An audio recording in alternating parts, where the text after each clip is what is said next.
Assalamualaikum warahmatullahi wabarakatuh. Selamat sore semua teman-teman pembaca. Apa kabarnya?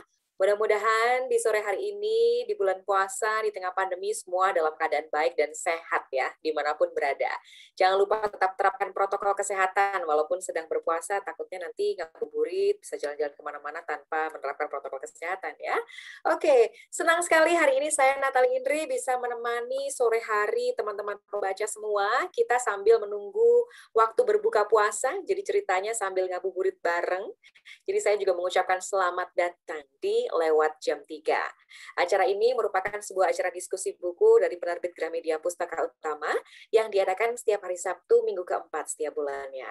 Nah, sejak tahun 2019, acara ini sudah menjadi tempat berkumpulnya penulis dan juga pembaca yang pembicaraannya tidak hanya dipantik dari karya literatur yang sudah ada, tapi juga mengikuti perkembangan zaman dan juga pergerakan isu yang terjadi di sekitar kita. Acara ini gratis, dan untuk teman-teman yang ingin mengakses informasi mengenai acara lewat jam 3 berikutnya, bisa langsung disimak juga di Instagram, bisa di-follow di @lewatjam3, atau juga bisa disimak melalui @buku-GPU. Oke, saya ingin menyapa dulu teman-teman yang sudah bergabung di sini. Selamat sore, saya untuk Mas Antonius, kemudian juga Mbak Dita, dan Mbak Erika, dan Mbak Hana. Selamat sore Mbak Melda, terima kasih sudah bergabung dengan kita ya. Nanti kita akan sama-sama untuk membahas sebuah buku yang menarik, dan saya akan bacakan dulu di awal bahwa ada peraturan selama diskusi berlangsung hingga pukul 5 sore nanti.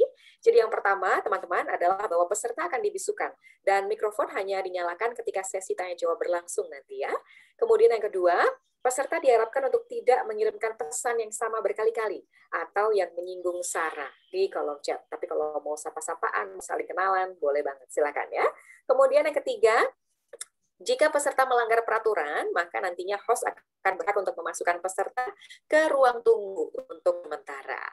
Baik, teman-teman, kalau kita bicara soal bulan puasa, ini sudah mau memasuki minggu kedua. Beberapa hari lagi sudah mau masuk minggu kedua ya. Kita sedang menunggu juga. Kalau sedang bicara tentang kesehatan tubuh, sedang dalam bulan puasa, sedang dalam masa pandemi, ini yang perlu kita tahu bahwa peran sistem kekebalan tubuh itu sangat krusial untuk melawan berbagai macam virus dan bakteri penyebab penyakit pada tubuh. Dan kondisi kesehatan seseorang juga jadi faktor yang penting ya, teman-teman semua, bagi potensi tubuhnya akan terpapar virus dan juga bakteri berbahaya. Nah, ini mereka yang punya penyakit kronis atau riwayat kesehatan sebelumnya, itu juga tentu akan lebih rentan terinfeksi. Nah, kalau bicara atau disambungkan dengan puasa, berpuasa itu sebenarnya kalau dilakukan dengan benar bisa membantu memperbaiki sistem cerna sehingga kemudian dapat meningkatkan sistem kekebalan tubuh. Tapi tentu saja hal ini harus didukung dengan asupan nutrisi yang bergizi ya, yang maksimal supaya nantinya bisa berjalan dengan maksimal. Dan bicara soal gizi tentu saja nggak bisa sembarangan ya. Harus dari sumber yang terpercaya supaya kita nggak terjebak berbagai informasi hoax yang masih saja terus beredar di masyarakat. Jadi melalui lewat jam 3 sore hari ini, kita akan mengupas berbagai kiat, tips, dan juga resep sehat ya untuk manajemen asupan gizi selama bulan puasa bersama dengan pakar gizi sekaligus Ketua Indonesia Sport Nutritionist Association, yaitu Dr. Rita Ramayulis, yang mendedikasikan hidupnya untuk mengedukasi masyarakat supaya melek gizi.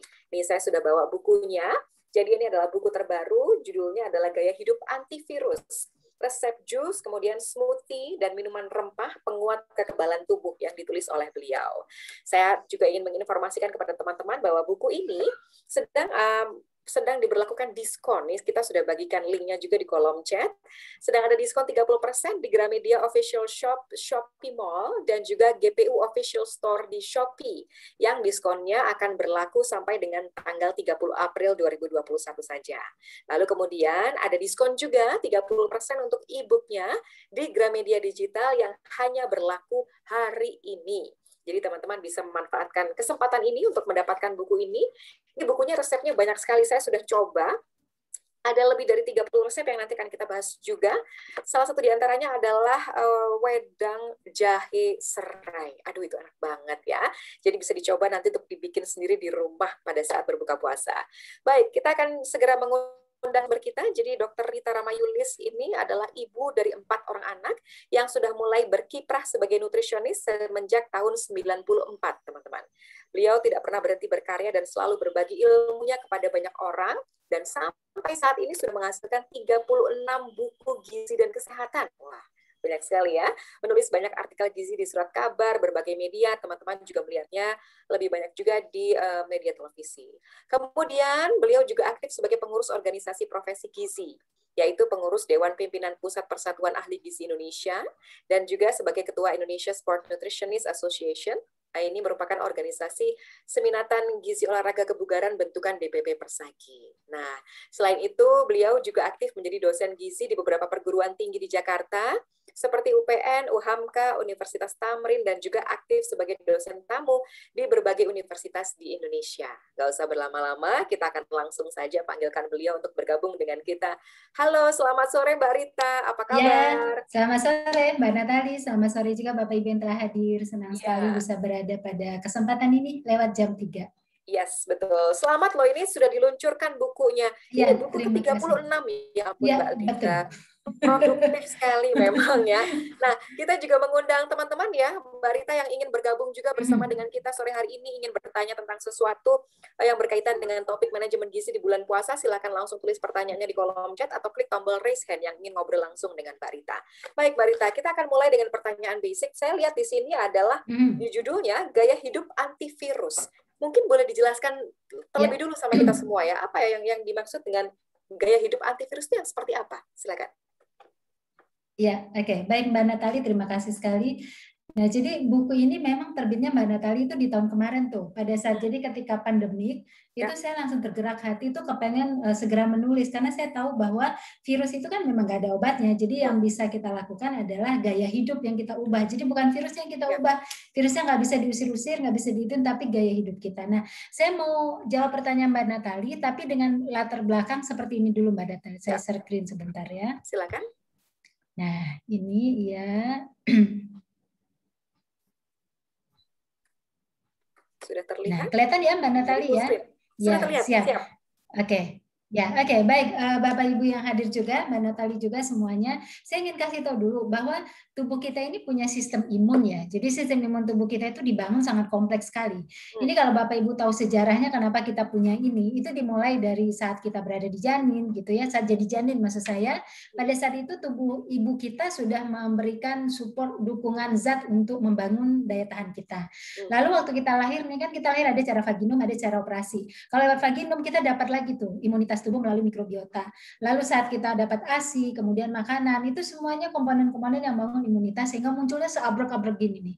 Nah, jadi saya ingin kasih tahu bahwa imun sistem kita itu ada yang innate, itu kita bawa tuh. Kita bawa dari saat kita janin, kemudian saat lahir itu tadi, itu bawaan namanya, sudah ada kita di tubuh kita. Tapi kemudian bawaan ini kita pelihara nanti dengan gaya hidup kita. Lalu ada yang adaptif. Kalau adaptif ini bisa kita peroleh dari vaksin misalnya, itu kan adaptif ya, yang diberikan kita, atau yang kita peroleh karena kita sakit. Misalnya Bapak Ibu ada yang sudah terserang virus corona tuh, nah pada saat itu kan tubuhnya langsung membangun imunitas untuk si virus itu tadi tuh Mbak Natali. Nah itu namanya adaptif. Ada juga yang kita sengaja tuh lewat vaksin itu kan kita sengaja. Nah maksud saya situasi-situasi imunitas ini nih yang innate, adaptif. Innate itu ada yang physical barrier, yang gastrointestinal, kemudian mukosa kita ya, di hidung kita kan ada mukus, di saluran cerna juga ada mukus, kemudian mikrobiota ya, bakteri-bakteri baik di usus kita. Ini semua itu ditentukan keberadaannya karena gaya hidup kita gitu loh. Jadi kalau gaya hidup kita benar ini akan semakin maksimal, kalau gaya hidup kita salah itu nggak benar gitu. Akan menjadi tidak baik, imunitasnya akan terbangun tidak sempurna. Nah, inilah kira-kira yang kemudian saya sebut sebagai gaya hidup antivirus, karena gaya hidup ini nanti akan menyempurnakan imun sistem yang luas ini, yang luar biasa ini. Begitu kira-kira Mbak Natali. Memperkuat sistem kekebalan tubuh ya, supaya tubuhnya bisa melawan virus atau bakteri yang akan masuk ke dalam tubuhnya. Baik. Nah, kaitannya dengan puasa nih Mbak Rita. Jadi kita kan sering mendengar tuh, kalau puasa ini sebetulnya menurut penelitian katanya kan berpengaruh positif ya terhadap sistem kekebalan tubuhnya. Sementara yang sering kita dengar di luar sana itu masih banyak yang mengkhawatirkan sebaliknya, kekebalan tubuh akan menurun saat puasa karena makan tidak 3 kali sehari begitu. Ini bagaimana yang betul? Silakan konfirmasi. Iya. Ini juga menarik ya untuk kita bicarakan gitu ya. Tapi betul sebenarnya pendapat ahli yang mengatakan bahwa puasa itu bisa meningkatkan imunitas gitu ya. Mari kita lihat juga berikutnya. Nah, kita bisa lihat ini ya. Nah, dimaksud dengan puasa itu kan artinya menahan. Nah, menahan yang berdampak terhadap perubahan metabolik itu adalah menahan yang 14 sampai 12, 14 dan 16 jam, Mbak Natali.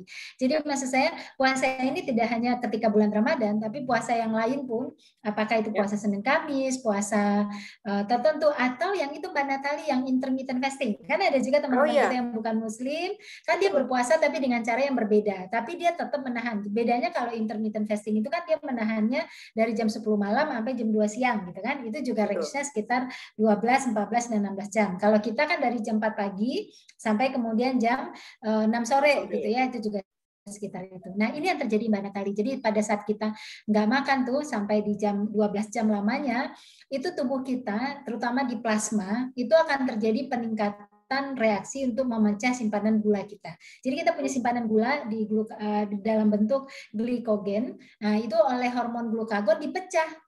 Ketika simpanan gula itu dipecah, akan terjadi tambahan energi untuk sel kita. Jadi kita nggak akan terjadi, artinya imunitas nggak akan berhenti bekerja karena dia dapat sumber energi dari pecahan simpanan gula ini. Gitu. Nggak gitu aja Mbak Natali, glukagon itu tadi juga yang meningkat itu, dia menurunkan pergerakan saluran cerna kita. Jadi di saluran cerna kita itu ada makhluk hidup loh Mbak Natali, namanya mikrobiota gitu ya. Ya, mikrobiota ini jumlahnya 80% itu akan memberikan efek baik. Nah, mikrobiota ini kalau pergerakan saluran cerna kita diistirahatkan, diturunkan, dia bisa bereproduksi diri, memperbanyak diri. Nah, itu menguntungkan kita tuh untuk imunitas. Kan tadi di physical barrier kan mikrobiota adalah salah satu gerbang pertahanan pertama sebelum virus itu atau bakteri benar-benar masuk ke tubuh kita. Dia menahan dulu tuh di depan itu kan ya. Nah, itu juga diturunkan gerakan oleh glukagon itu. Nggak hanya sampai di situ, hati itu melakukan proses gluconeogenesis. Jadi dia membentuk glukosa dari simpanan lemak. Ternyata Mbak Natali ketika ada lemak dipecah untuk glukosa kita, terbentuk 44 zat metabolik. Luar biasa nggak tuh? Wow. Nah, zat 44 zat metabolik itu saya highlight yang butirat itu, karena butirat itu perannya bagus banget gitu. Jadi saya highlight yang butirat itu tadi. Nah, ini yang terjadi reaksi butirat itu Mbak Natali. Nanti butirat yang naik ke tubuh kita setelah kita 12 jam nggak makan, itu dia kan merupakan asam lemak ya. Nah, dia akan berperan nanti dinding sel saluran cerna kita tuh Mbak Natali dia tumbuhkan lagi. Jadi kalau kita dinding sel saluran cerna kita itu banyak terluka, nggak tumbuh gitu. Ntar kita misalnya nih makan tahu yang sudah ada formalin misalnya, atau makan pecel yang udah 2 jam di suhu luar gitu, udah banyak bakteri di situ gitu kan ya. Nah, jadi bakteri itu ditahan kan Mbak Natali pernah lihat ya, orang itu kok sama-sama makan es gitu ya, es lewat, yang satu diare yang satu enggak gitu ya. Itu tadi ada dinding sel saluran cerna yang menahan itu gitu kan ya. Nah, itu kan gerbang pertama. Terus juga Mbak Natali juga butirat itu memastikan regenerasi sel tadi. Jadi mudah, makanya nggak heran orang kalau puasa bener-bener nih makannya bener, dia jadi lebih mudah nanti pada waktu lebaran nanti gitu ya. Kemudian juga sumber energi sel, kemudian juga ini Mbak Natali memiliki efek anti-inflamasi dan membantu melawan efek radikal bebas. Nah, satu lagi nih Mbak Natali sebelum kita masuk ke pertanyaan berikutnya, ini tadi yang saya maksud. Jadi kesehatan pencernaan yang 80% mikrobiota usus itu kalau kita bisa tahan nih di 80%, itu udah gerbang imunitas terkuat kita pertama dari awal tuh ya. Jadi kenapa demikian? 80% saluran cerna kita itu menghasilkan antibodi. 40%-nya itu bentuknya sel darah putih yang bisa memakan patogen gitu ya. Nah, nggak hanya itu tuh Mbak Natali, mikrobiota yang 80% ini itu dia juga yang membuat zat gizi kita mudah diserap. Dia juga yang menstimulasi otak supaya mengeluarkan neurotransmitter sehingga kita lebih mampu mengatasi stres. Karena kalau stres Mbak Natali imunitasnya juga rusak, turun juga. Itu bisa diatasi juga dengan kesehatan pencernaan. Iya, betul. Sakit berulang. Kira-kira seperti itu jawabannya Mbak Natali. Thank you penjelasannya Mbak Rita. Lebih menggambarkan secara gamblang dengan kita karena ada gambar dan lain sebagainya ya. Lalu kemudian bagaimana sih Mbak Rita berpuasa itu bisa membantu proses detoksifikasi tubuh? Prosesnya seperti apa? Nah, ini menarik. Jadi kalau kita lihat makna dari makna dari detoksifikasi gitu ya. Sebentar saya coba iniin. Nah, ini kalau makna dari detoksifikasi itu kayak gini. Jadi kalau detoksifikasi itu peristiwa di mana seluruh organ-organ kita yang berperan untuk mengeluarkan benda asing berperan baik gitu. Jadi kalau kita kan memang setiap hari akan dapat zat tuh dari paru-paru, dapat oksigen, nanti oksigen itu diubah jadi karbon dioksida. Nah itu kan nggak boleh ada di tubuh kita. Tubuh kita akan mengalami penurunan pH. Kalau asam pH darah kita, maka bakteri senang banget berkembang biak di situ gitu ya. Kemudian dari kulit, kan macam-macam bakteri juga bisa masuk lewat kulit kita nggak mandi atau apa gitu ya, tuh masuk. Dari saluran cerna yang tadi gerbangnya nggak kuat, masuk juga tuh bermacam-macam zat yang tidak diperlukan. Nah, zat-zat ini mestinya dikeluarkan lagi tuh lewat paru-paru juga, lewat saluran cerna lagi, lewat kulit juga, dan lewat ginjal itu dikeluarkan. Nah, ketika organ-organ detok ini, organ-organ paru, kemudian saluran cerna, kulit, dan ginjal ini nggak bisa bekerja baik untuk mengeluarkan zat itu, nah itu disebut peristiwa detoksifikasi dalam tubuh kita lemah gitu. Jadi tidak ada proses eliminasi zat toksik, tidak ada proses mengeluarkan zat-zat yang berbahaya dari tubuh kita, nggak sempurna, berarti proses detoksifikasi tidak terjadi. Jadi berpuasa itu kan tadi kita bisa lihat bahwa ada regenerasi sel, ada perkuatan saluran cerna, itu berarti upaya di mana tubuh diberikan kesempatan melakukan detoksifikasi. Jadi pada saat kita menahan tuh Mbak Natali, si paru-paru bekerja lebih giat, dia mampu memulihkan dirinya, meregenerasi dirinya. Si saluran cerna juga, si kulit juga begitu gitu ya. Kenapa demikian? Karena saluran cerna tadi kan mengalami penurunan gerakan sehingga dia mampu menyediakan banyak zat untuk kemudian diserap oleh hati, disalurkan ke paru-paru, ke usus besar, ke kulit, ke ginjal gitu, sehingga organ ini mendapatkan zat lebih maksimal daripada kita tidak berpuasa gitu ya. Jadi kalau kita makan sepanjang waktu nggak berpuasa, tubuh nggak punya kesempatan untuk memulihkan organ-organ ini tadi. Nah, itulah kenapa kemudian disebut sebagai detoksifikasi. Belum lagi ada perubahan-perubahan hormon yang membuat kemudian tubuh sel-sel kita itu bekerja lebih sensitif kembali. Seperti itu, Mbak Natali. Produksi hormon jadi lebih seimbang begitu, Mbak? Ya, terutama misalnya gini, kalau kita lagi puasa, hormon pertumbuhan naik, Mbak Natali. Jadi hormon pertumbuhan ini kalau kita nggak berpuasa nih, Mbak, itu hormon itu baru kita peroleh ketika tidur. Jam 11 malam sampai jam 2 malam hormon itu diproduksi. Nah, kalau ditanya buat apa hormon pertumbuhan itu? Hormon itulah yang kemudian meregenerasi sel kita, kemudian memulihkan sel kita yang telah kita pakai seharian, yang tidak lagi maksimal, itu dipulihkan oleh hormon pertumbuhan tadi. Kalau buat anak-anak yang membuat men-catch up dia untuk tumbuh dengan baik, gitu, dengan optimal. Nah, hormon pertumbuhan itu pada usia-usia kayak semakin menua, ya semakin dewasa, semakin menua, tidak lagi dalam pertumbuhan setelah lewat 19 tahun, itu mulai produksinya turun, hanya naik ketika malam saja. Nah, dengan berpuasa, Mbak Natali, walaupun kita nggak tidur malam hari, ketika kita menahan, dia naik produksinya. Nah, dia kemudian membuat perbaikan pada seluruh sel. Nah, itulah yang disebut sebagai detoksifikasi. Terus satu lagi, Mbak Natali, grelin. Grelin itu kan hormon yang bikin kita pengen makan terus gitu ya. Nah, pada puasa hormon grelin turun dia gitu ya, dan leptin sensitif.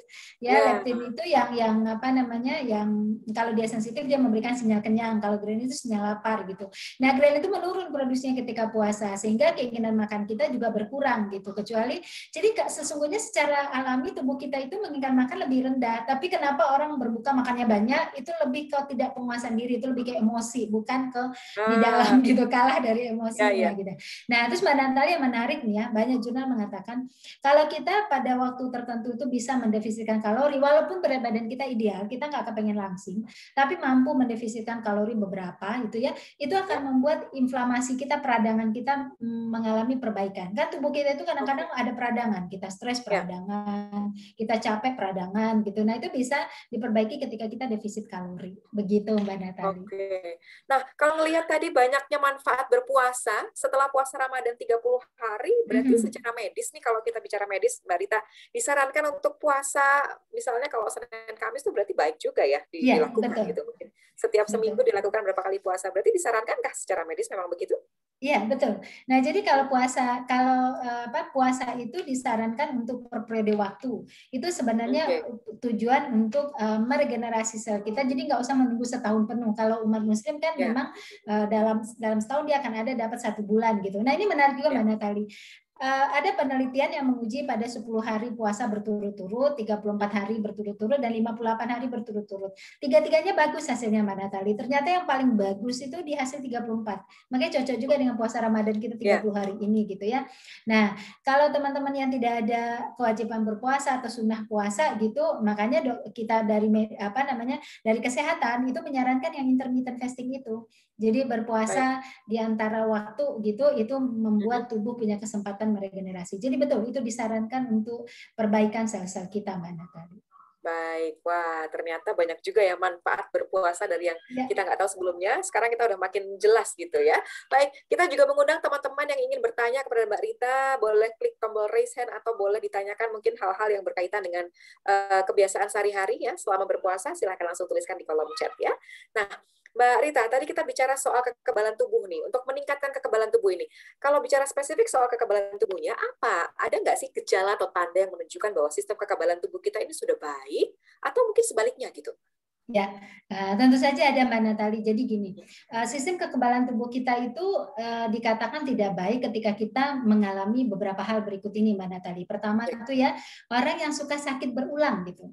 Nah, pernah nggak Mbak Natali lihat seseorang yang mahnya itu cenderung kambuh berulang gitu. Padahal kan udah di pertama dia udah pengobatan, udah terlewatkan masa itu. Dia nyatakan udah sehat, masa itu terlewatkan, dia sudah bisa makan normal lagi. Tapi belum 3 bulan kejadian lagi gitu. Ini tanda imunitasnya lemah gitu ya. Yang kedua, selain penyakit yang seperti itu juga pilek, batuk, cuaca nih tiba-tiba berubah pancaroba nih Mbak Natali. Tapi si A kena kok kita enggak gitu ya, atau kita kena kok si B enggak gitu ya, itu imunitas juga yang menentukan gitu ya. Nah kemudian yang sekarang ini terlihat juga Mbak Nat, jadi serangan penyakit berulang itu indikator ya.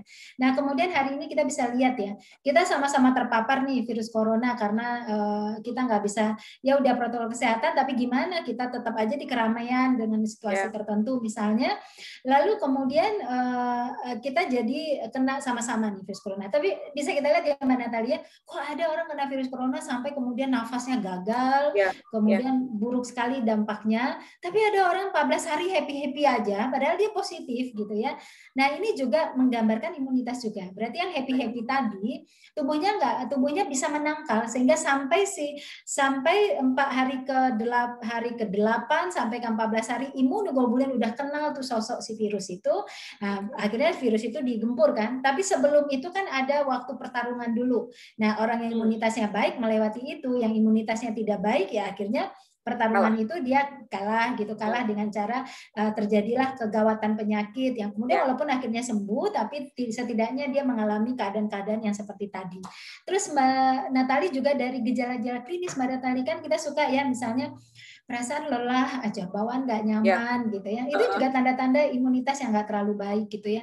Atau suka sakit kepala nggak jelas sebab, tiba-tiba puyeng saya sakit kepala gitu. Itu juga imunitas nggak baik gitu ya.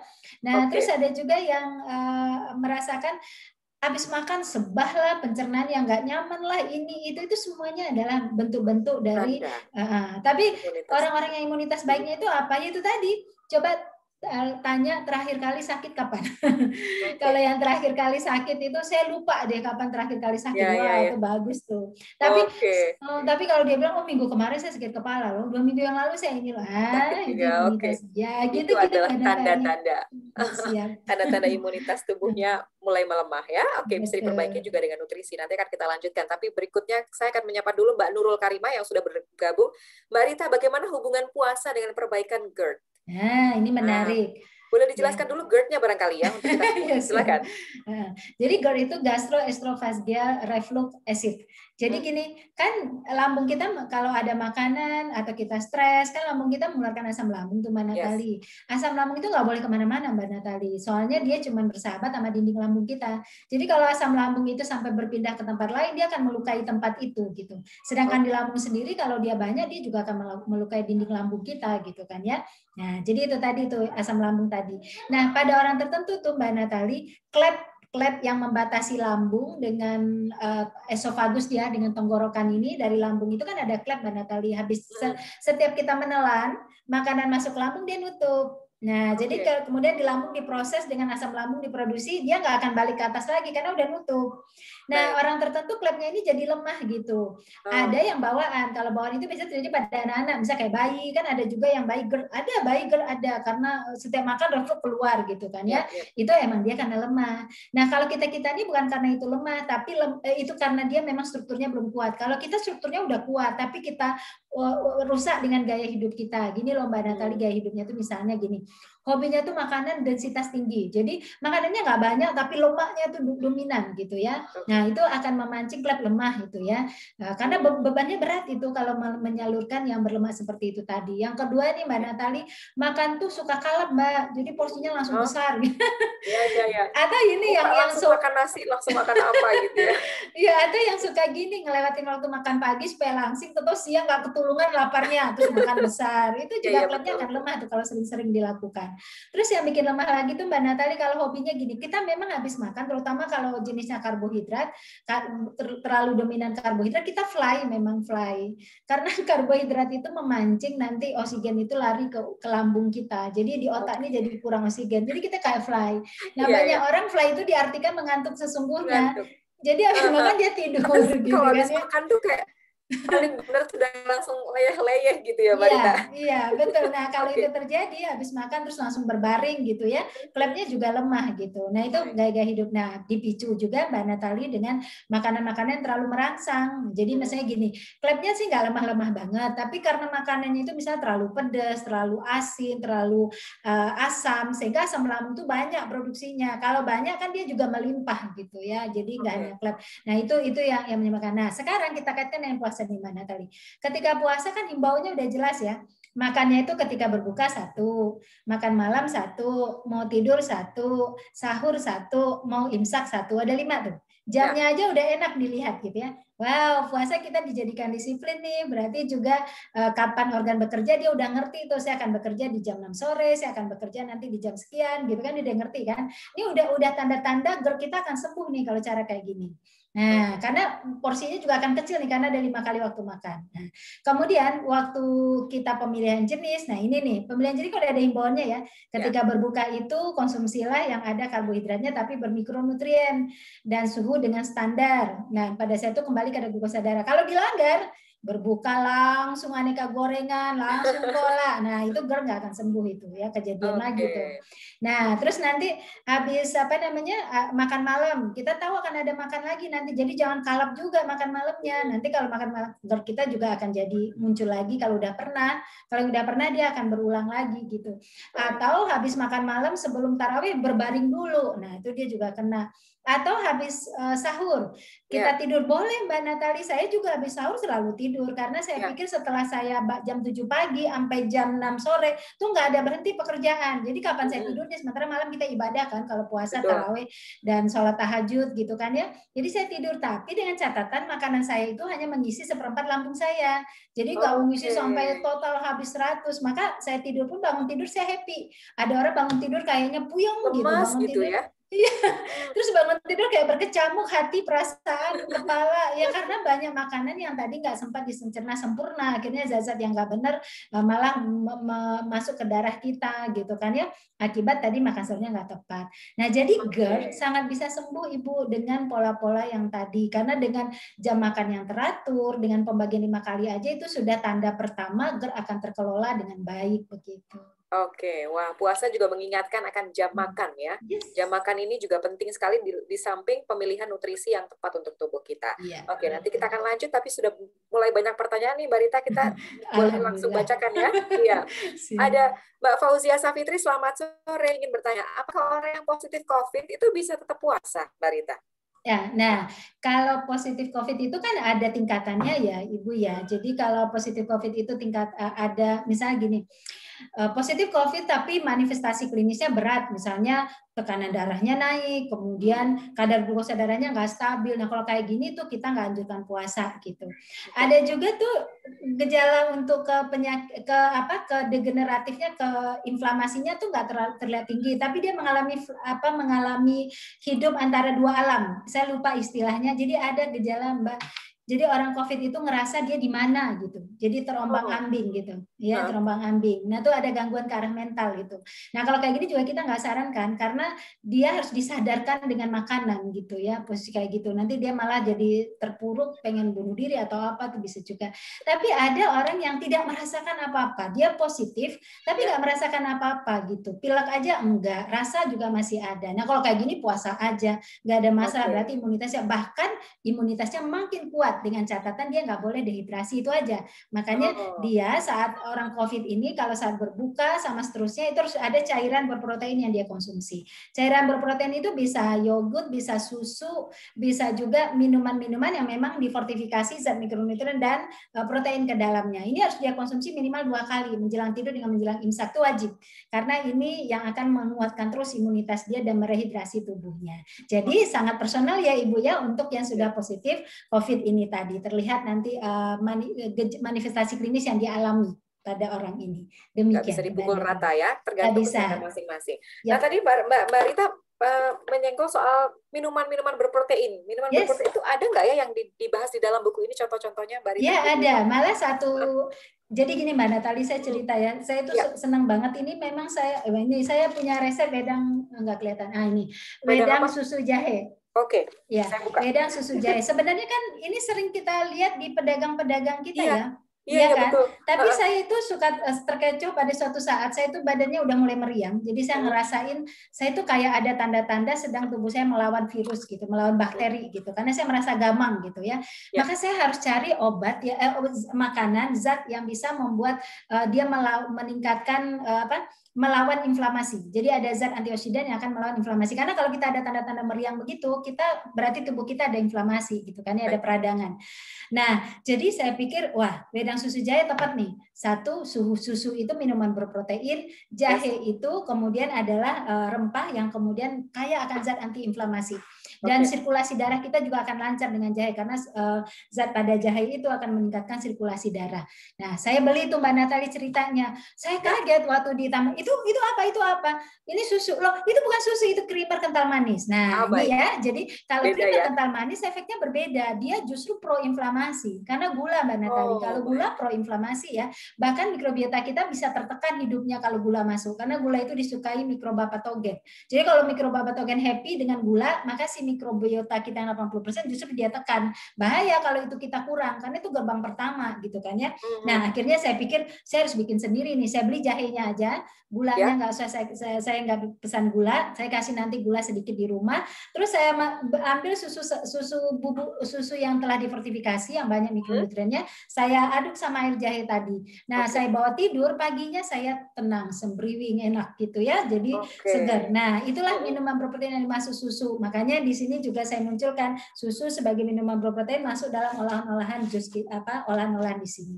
Ada smoothies juga yang saya pakai juga karena smoothies itu lebih unggul sebenarnya dari susu biasa karena dia sudah difermentasi. Jadi kalau sesuatu yang difermentasi itu Mbak Natali diserapnya lebih mudah. Terus kemudian nilai biologisnya lebih tinggi. Jadi jumlah-jumlahnya itu meningkat akibat bakteri baik yang difermentasi dari makanan tersebut. Begitu Mbak Natali. Udah kebayang wedang susu jahe anget-anget. Waduh, nanti buat buka puasa. Boleh iya, buat buka puasa seru ini. Terutama yang kalau minuman seperti ini, boleh nggak sih Mbak Rita diminum langsung? Artinya nggak makan nasi dulu gitu, boleh nggak sih? Boleh Mbak Natali. Jadi dia nggak merangsang lambung kok. Betul, jahe itu anget. Tapi dia nggak menstimulasi asam lambung sama sekali. Malah dia bersahabat sama asam lambung kita. Jadi aman untuk dikonsumsi. Aman, ya. Selamat sore Mas Antonius. Adakah teman-teman yang ingin klik tombol raise hand mungkin dari pertanyaan ini? Boleh ya, silakan, nanti akan saya langsung sambungkan dengan Mbak Rita. Selamat sore Mbak Rita, saya Antonius Ferry. Saya ingin bertanya, apakah ada hubungan antara kebiasaan puasa terhadap kekebalan tubuh seseorang? Apabila ada, hubungannya sekiranya kenapa kok demikian? Nah, tadi banyak sudah dijelaskan di depan, tapi mungkin boleh ditambahkan. Silakan. Siap, Pak Antonius, ini pertanyaannya bagus sekali. Ada hubungannya, sangat hubungannya luar biasa. Karena tadi kan seperti penjelasan saya, ketika orang berpuasa 12 jam nggak makan, butiratnya naik, diproduksi. Hormon pertumbuhan naik, jadi regulasi hormon pun berubah gitu ya. Kemudian juga tadi yang butirat itu yang saya highlight, karena butirat itu lemak yang kita sulit dapatkan asli dari luar, yaitu hasil dari pencernaan di dalam. Ya, itu banyak di minyak kelapa yang tidak dipanaskan itu juga ada. Nah, jadi itu akan membuat terjadinya perbaikan pada sel, terutama gerbang pertama tuh di mikrobiota kita, dan juga mikrobiota nanti akan punya link ke imunoglobulin. Jadi saya ceritakan lagi, butirat yang dihasilkan dari proses kita tidak makan ini tadi akan kemudian merangsang mikrobiota untuk bertumbuh dengan baik, lalu dinding-dinding saluran cerna diperbaiki. Mikrobiota kalau jumlahnya mencapai 80%, dia akan mengirimkan sinyal ke imunoglobulin untuk lebih waspada, lebih aktif kalau menerima ada benda-benda asing yang masuk. Dia juga kemudian merangsang sel darah putih untuk melakukan proses makan-memakan. Jadi sel darah putih itu dia fagositosis. Itu lebih kuat kerjanya gitu ya, lebih bergairah dia bekerja. Dan dia juga yang menstimulasi otak untuk melakukan hormon bahagia. Jadi kita ini bisa bahagia adalah karena hormon, bukan karena benda-benda. Jadi Mbak Natali, saya cerita gini, punya suami baik, kita bahagia dong. Punya anak juga cerdas-cerdas, bahagia. Punya barang banyak, mau beli apa aja ada bahagia. Tapi kenapa ada orang yang tidak merasakan bahagia sempurna? Padahal iya, stimulannya udah banyak. Salah satunya adalah hormon itu belum ada di tubuhnya. Nah, kenapa otak bisa tidak memproduksi hormon itu secara baik gitu ya? Karena tidak ada yang men-trigger, saluran cernanya belum baik. Makanya kita tuh selalu perbaiki saluran cerna. Jadi you are what you eat itu benar adanya Bapak Ibu, apa yang kamu makan itulah kamu ya, dan food itu is medicine ya, obat ya, benar adanya karena itu gerbangnya di saluran cerna, itu kita sebut sebagai otak kedua. Nah, jadi ketika kita berpuasa berperiode itu artinya alat detok untuk kita. Jadi akan meningkatkan imunitas kita lagi. Tapi Mbak Natali itu tapinya tuh gede banget gitu ya. Catatannya kalau kita bisa mengimbangi dengan waktu makannya. Jadi kita berpuasa 12 jam, cara-cara makan ini harus kita adopt supaya maksimal banget hasilnya gitu. Jangan sampai 12 jam udah bagus kita rusak lagi. Ya, contohnya aja contohnya aja Mbak Natali, ini mikrobiota kita udah happy nih, berkembang baik. Pas berbuka kolak, kemudian sebuah es campur semua dimakan, terus goreng-gorengan, terus makanan manis. Itu kan deketnya sama si mikroba patogen. Kebayang nggak sih mereka jadi berperang gitu, saling menguatkan diri gitu ya. Jadi nggak kita sempurnakan untuk si mikrobiota benar-benar kuat gitu. Jadi betul Pak, jadi boleh mau pakai puasa Islam dengan cara ini, prinsipnya di penelitian itu adalah menahan 12 jam, 14, 16. Nah, itu baik. Kalau lewat dari 16 dia kurang baik efeknya. Kalau kurang dari 12 juga nggak maksimal. Makanya penelitian yang ada itu kan 12, 14, 16 gitu. Baik. Sudah terjawab ya Pak. Terima kasih banyak sudah bergabung dengan kami Pak Antonius. Lalu kemudian ada lagi yang bertanya, Mas Raul Nardo. Seputar kebiasaan selama berpuasa nih Mbak Rita. Kebiasaan kita mengkonsumsi takjil yang banyak tersedia di jalan-jalan dekat masjid itu kan tempting banget ya. Kayaknya aduh macem-macem gitu banyaknya. Gimana tanggapan Dokter Rita terhadap kebiasaan ini gitu? Silakan. Iya, saya sebenarnya happy ya. Happy-nya gini, karena ada kehidupan yang berbeda ya. Sebenarnya bikin hidup ini jadi semangat lagi ketika ada sesuatu yang berbeda kita temukan. Nah, ketika bulan Ramadan itu pemandangannya berbeda, banyak pedagang-pedagang yang datang. Nah, persoalannya adalah pedagang itu tentu saja untuk tujuannya mendapat untung, kan betul ya Mbak Natali, ya, ngapain dia dagang kalau nggak untung. Nah, sekarang kitanya itu masih punya persepsi bahwa karena kita sudah menahan, maka berbuka itu harus banyak gitu. Harus hal-hal yang kita belum peroleh, harus hal-hal yang bikin kita jadi jadi terpenuhi keinginan kita yang belum terpenuhi, sehingga karena kita terbiasa makanan itu selalu aneka gorengan, selalu yang manis-manis gitu, maka itu yang akan kita cari nanti. Nah, karena kita sering mencari yang itu, maka pedagang menyediakan itu gitu. Maka aneka jenis gorengan muncul. Ada permintaan ya, jadi sediakanlah gitu ya. Nah, padahal itu nggak benar kalau kita coba secara agama aja. Kalau secara agama itu kan disunahkan berbuka dengan kurma basah, kalau nggak ada kurma kering, kalau nggak ada air putih, itu seperti yang dilakukan Nabi kita gitu kan. Kita itu puasa Ramadan kan memang ibadah, tapi untuk kesehatan juga gitu kan ya. Nah, kemudian Mbak Natali saya coba cek ada apa dengan kurma, dan di sini muncul Mbak Natali kurma itu karena memang kurma itu buah Bapak Ibu ya, jadi dia nggak ada bedanya dengan buah-buahan yang lain, jadi kaya akan mikronutrien dan sebagainya. Cuman hebatnya kurma ini, fruktosanya itu indeks glikemiknya rendah gitu. Jadi kalau kita makan kurma itu dia masuknya bertahap. Ya, ini seperti ini nih. Ini kan smoothies daun sirsak tapi pakai topping kurma gitu ya. Kemudian juga ada olahan-olahan lain itu yang pemanisnya kita ambil dari kurma gitu tanpa proses penyaringan, jadi udah dengan seratnya. Itulah hebatnya kurma. Nah, jadi kurma ini kalau kita konsumsi saat kita udah kadar glukosa darah, kan 12 jam nggak makan pasti glukosa darah kita turun Bapak Ibu. Ketika kita kunyah kurma, kita makan kurma, itu akan naik glukosa darah kita tapi perlahan. Jadi nggak men-trigger insulin. Nah, ini perlu tahu nih Bapak Ibu. Insulin kalau jumlahnya banyak, jatuhnya hiperinsulinemia. Setiap hiperinsulinemia pasti kita peradangan, tubuh kita meradang. Jadi makanya Bapak Ibu yang hobi makanan minuman kekinian gitu ya, pada saat makan itu pasti insulin naik, tubuh meradang. Tapi meradang akut itu dianggap normal karena itu sistem kewaspadaan. Tapi kalau kemudian hari ini manis, 2 jam lagi manis, besok manis, setahun manis, peradangannya banyak, jatuhnya ke diabetes, jatuhnya ke penyakit pelemahan imunitas lainnya gitu tadi ya. Nah, jadi memang dengan yang saya lihat sekarang ini lebih cenderung ke yang tidak sehat karena permintaan. Jadi tinggal kita memodifikasi. Contoh gampang nih Mbak Natali. Saya sering menyuarakan kalau minuman kekinian misalnya, berani nggak pesannya itu yang less sugar. Banyak yang udah berani yang teredukasi. Sekarang mereka sediakan. Setiap mereka kita pesan minuman pasti mereka tanya, yang less sugar atau yang gulanya normal gitu. Karena kan permintaan kita juga.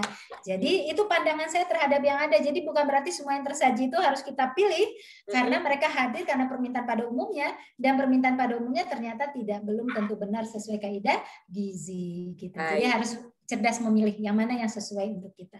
Oke, masih bicara soal takjil, banyak tersedia di jalan-jalanan yang bisa dipilih gitu ya. Tadi di awal Mbak Rita juga mengingatkan kalau makanan terpapar udara luar selama lebih dari 2 jam, apa yang terjadi sih Mbak Rita?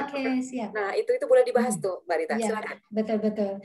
Nah, ini menarik ya. Jadi betul bahwa kita ada bicara tentang gizi seimbang. Itu kan komponen di dalam makanan ya. Tapi kita juga bicara keamanan pangan. Nah, keamanan pangan itu termasuk cemaran-cemaran dari debu, dari bakteri, dari lain sebagainya gitu ya. Nah, cemaran-cemaran ini masuk ke tubuh kita bersama dengan makanan ini akan dianggap benda asing tuh Mbak Natali. Tubuh akan menganggap itu benda asing. Maka ketika itu masuk, si mikrobiota kita langsung bekerja aktif itu. Wah, ini nggak dikenalin ini dia pindah-pindahin, ini nggak boleh dia serap. Jadi dia nggak buka gerbang, dia kan nempel di dinding usus kita. Jadi kalau dia udah nyorotin ini benda asing nggak dia kenalin sebagai zat gizi, tapi masuk itu dia nggak akan buka gerbang untuk lewat. Dia akan tutup gerbang itu yang kuat sehingga dia nanti akan lanjut ke usus besar untuk dibuang bersama feses gitu.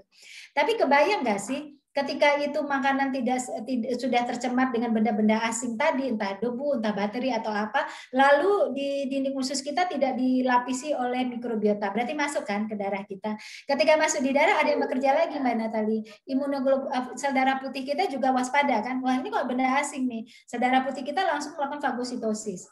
Tapi kalau sel darah putih kita juga lemah gitu, nggak pernah kita kasih protein yang cukup, nggak pernah kita distimulasi dengan baik oleh mikrobiota, maka dia lemah juga memakan. Akhirnya masih ada benda asing di darah kita. Tapi berikutnya imunoglobulin yang spesifik. Dia lebih kenal lagi nih, mengenal lebih spesifik lagi. Nah, itu gerbang terakhir. Kalau semua imunitas ini ternyata tidak mampu melawan benda asing, entah bakterinya sudah dikenali atau tubuh kita yang nggak kuat untuk mengenalinya, terjadilah infeksi pada saat itu. Maka disitulah pertama kali kita terinfeksi, kita sakit, dan nanti ada manifestasi klinis, entah suhu kita naik, entah kemudian kita jadi mukus kita lebih banyak gitu. Itu nanti tanda-tandanya seperti itu. Nah, itu. Jadi memang kita selalu waspada juga untuk keamanan pangan. Pilihlah yang tertutup gitu ya. Pilih juga yang bersih, sama kemudian juga kadang-kadang gorengan terbuka dan dipegang ya Mbak Natali ya. Dipegang. Tapi kenapa dibeli? Ya, tapi kenapa kita nggak apa-apa ya makan itu ya? Ya itu tadi pertahanan. Tapi ada orang justru bukan yang nggak apa-apa, malah berbahaya gitu. Jadi, nah cuman tentang virus corona nih Mbak Natali, kalau virus corona itu nggak ada medianya lewat makanan, kecuali ada cipratan air liur orang yang atau mukus mukus orang yang memang terinfeksi terus nempel ke sana, percikan air ya kalau itu. Tapi kan itu nanti 4 jam ngambang lagi, hilang lagi gitu. Ya jadi betul keamanan pangan sangat penting kita perhatikan. Oke, kita lanjut lagi ke pertanyaan sambil menunggu teman-teman yang lain untuk mungkin bisa bertanya kepada Mbak Rita ya. Nah, saya ingin mengutip di halaman 10 dari buku ini Mbak Rita. Jadi sampai saat ini memang belum ada obat untuk melawan virus. Virus hanya bisa dilawan dengan sistem kekebalan tubuh atau antibodi yang diproduksi oleh tubuh sendiri. Nah, boleh dijelaskan lebih lanjut, Mbak Rita, bagaimana prosesnya sehingga kemudian tubuh itu dengan kekebalan yang baik bisa mengalahkan virus, dan apakah ini termasuk virus corona? Tadi Ya, kita nah bicara sedikit soal corona. betul. Silakan. Nah, sesuai tadi yang slide saya yang pertama ya, Ya, Mbak Natali, begitu banyak tuh tahapan-tahapan dari imunitas kita ya. Ada physical barrier ya. Physical barrier itu seperti kulit ya, mukus yang ini Bapak Ibu kalau bersin misalnya hacin gitu ya, itu ya, bersin itu tanda ada benda asing yang masuk. Kita nggak tahu benda asingnya apa, tapi si mukus kita mengenali itu benda asing gitu. Sehingga kemudian fili-fili hidung kita itu kan juga physical barrier, itu daya tahan fisik kita. Itu akan berespon dengan cara dia bergerak aktif sehingga kita geli hidungnya terus kita bersin, itu mengeluarkan. Itu udah tanda-tanda. Atau misalnya kita masuk lewat mulut terus kita kemudian jadi agak kecek itu terus kita batuk. Itu juga upaya physical barrier kita untuk mengeluarkan. Atau kulit kita jadi gatal kita keluarkan. Ini juga upaya mengeluarkan. Nah, itu atau di mikrobiota, maksudnya melalui saluran cerna itu juga physical barrier yang bentuknya biologis gitu ya. Nah, kan di situ dulu tahapannya gitu ya. Itu pertahanan pertama. Tapi ternyata pertahanan pertama ini gagal. Misalnya gagalnya mana? Di buku ada dijelaskan, nanti Ibu baca deh. Bahasanya sederhana banget gitu. Jadi supaya betul. mudah dipahami Gampang gitu ya. dipahami. Iya, saya sengaja pakai bahasa sehari-hari gitu ya. Nah, ternyata kita jarang mandi lah, berarti kulitnya nggak sehat kan, nggak bisa Ya, nahan ya. itu ya. Atau kemudian mukus kita lemah, produksinya nggak segera cepat, mungkin karena memang kita sebelumnya pernah sakit atau pernah ada gangguan di pernafasan gitu, sehingga nggak bisa nahan gitu ya. Mikrobiota kita juga nggak sempurna, sehingga nggak bisa nahan. Maka virus yang masuk lewat hidung atau yang masuk lewat pencernaan kita itu akan bisa masuk ke dalam tubuh kita. Tapi ketika masuk ke dalam darah kita kan ada lagi sistem kedua yang bekerja gitu. Itu udah bentuknya sel-sel darah gitu ya, entah sel-sel darah termasuk sel-sel darah putih tadi bekerja melakukan. Nah, kalau kita punya sistem imun yang baik, sel darah putihnya bagus, maka itu selesai di tahapan itu. Jadi nggak akan timbul manifestasi klinis. Udah habis itu. Tapi kan ada kalanya kalah berperang. Jadi sel darah putihnya kalah gitu. Jadi tetap aja dia nggak bisa menyudahi semua benda-benda asing atau virus bakteri yang masuk tubuh ini. Akhirnya dia membuat kerusakan itu selama beberapa hari di tubuh kita sampai akhirnya yang imunoglobulin kita atau sistem imun spesifik kita mulai kenal, dan itu butuh waktu Mbak Natali. Jadi yang pertahanan kita terakhir ini butuh waktu untuk mengenali benda asing. Dia butuh waktu sekitar 8 hari, ada yang 7 hari sampai 14 hari baru dia kenal banget. Dia kuat banget ini kalau untuk menggempur. Tapi selama proses dia mengenal itu kan mestinya yang sel-sel darah sama physical barrier ini yang menahan gitu kan. Nah, kalau ini lemah aja di sini ya udah berarti tanggungan terakhirnya di imunoglobulin. Nah, kalau imunoglobulin kita juga nggak pernah disupport dengan asupan protein yang cukup, mikronutrien yang cukup, akhirnya dia juga kalah. Akhirnya walaupun dia udah kenal tapi kemudian kalah, muncullah peradangan di mana-mana dalam tubuh kita. Nah, seberapa hebatnya penyakit kita tergantung kerusakan apa yang dibuat oleh si virus itu gitu. Kalau virus corona itu pinter Mbak Natali, saya bilang pinter, dia tahu loh di mana tubuh yang meradang, sehingga dia ngejarnya di situ pintu masuknya. Jadi hebatnya gini. Kan ada orang yang kena virus corona itu diare, ya kan masuknya virus lewat saluran nafas ya. Tapi kenapa kok bisa diare ya? Karena dia tahu orang ini saluran cernanya meradang, dia kejar di tempat peradang salurnya, dia tembus saluran cerna. Mana yang lemah gitu ya? Ya, mana yang lemah. Makanya kan Mbak Natri bisa lihat ya, kok orang itu dia kena virus corona makin subur tuh, makin rusak pankreasnya dia, karena dia itu ternyata penderita DM dulunya, sehingga memang ada peradangan daerah sana, yaitu yang dia gempur. Ada orang juga yang hobi dulu itu perokok gitu, dia gempur paru-parunya langsung, itu udah terminal gitu ya. Nah, jadi beda-beda setiap orang itu menyerangnya. Makanya nanti gejala virus corona kan beda-beda ya, tergantung kepada di mana tubuh kita memperadangan. Nah, orang yang bertahan tuh Mbak Natali 14 hari ternyata nggak kenapa-kenapa, berarti itu tubuhnya nggak ada yang meradang. Jadi artinya tubuhnya itu kuat semua, kokoh. Jadi nggak ada yang bisa dilewati, dan bisa jadi juga si imunoglobulinnya kuat. Jadi pada saat dia kenal, dia gempur langsung, mati langsung itu virusnya. Gitu. Seperti itu. Nanti bisa dibaca lebih lanjut lah ya buat kita. Soalnya saya berpikir gini Mbak Natali, sekarang aja kita tahun kedua ya, tahun kedua untuk virus corona, dan kita kan belum selesai peristiwanya, masih tetap kita pandemik. Dan juga vaksin udah, tapi vaksin kan nggak jaminan 100%. Vaksin itu hanya menghalangi untuk bukan menghalangi. Vaksin itu untuk membuat IG kita lebih lebih awal mengenali. Itu aja loh ya, lebih awal mengenali.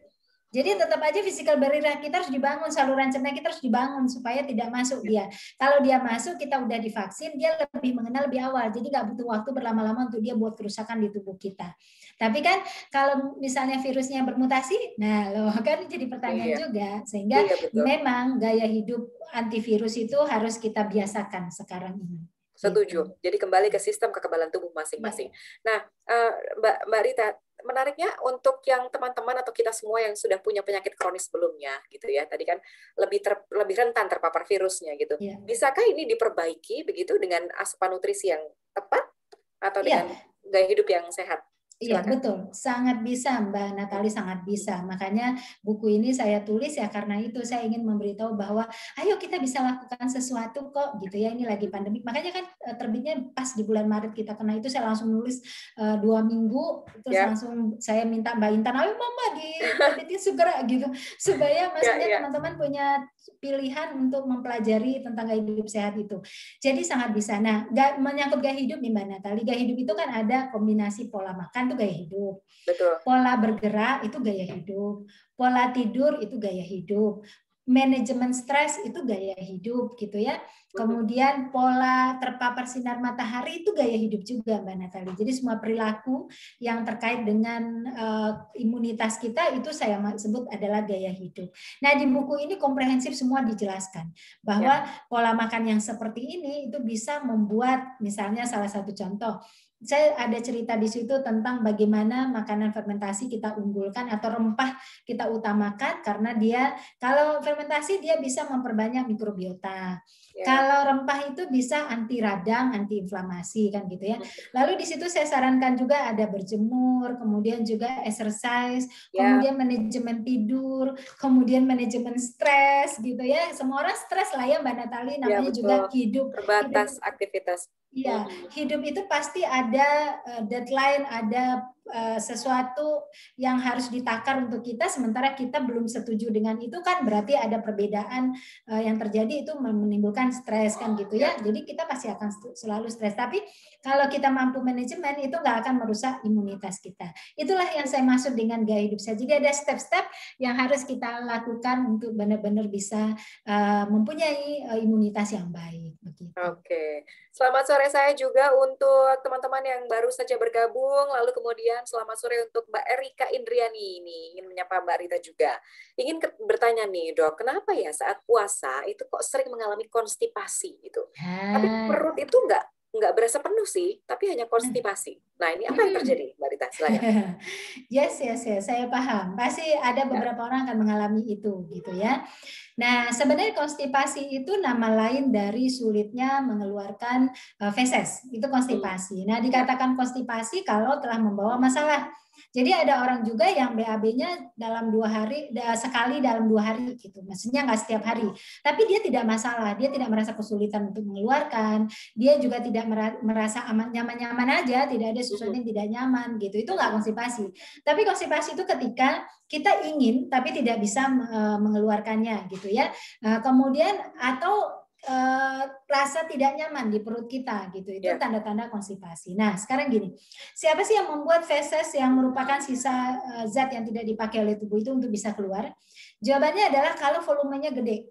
Nah, kalau dia bervolume, dia bisa keluar. Tapi kalau dia tidak bervolume seperti mohon maaf, feses kambing kan kecil-kecil Mbak Natali.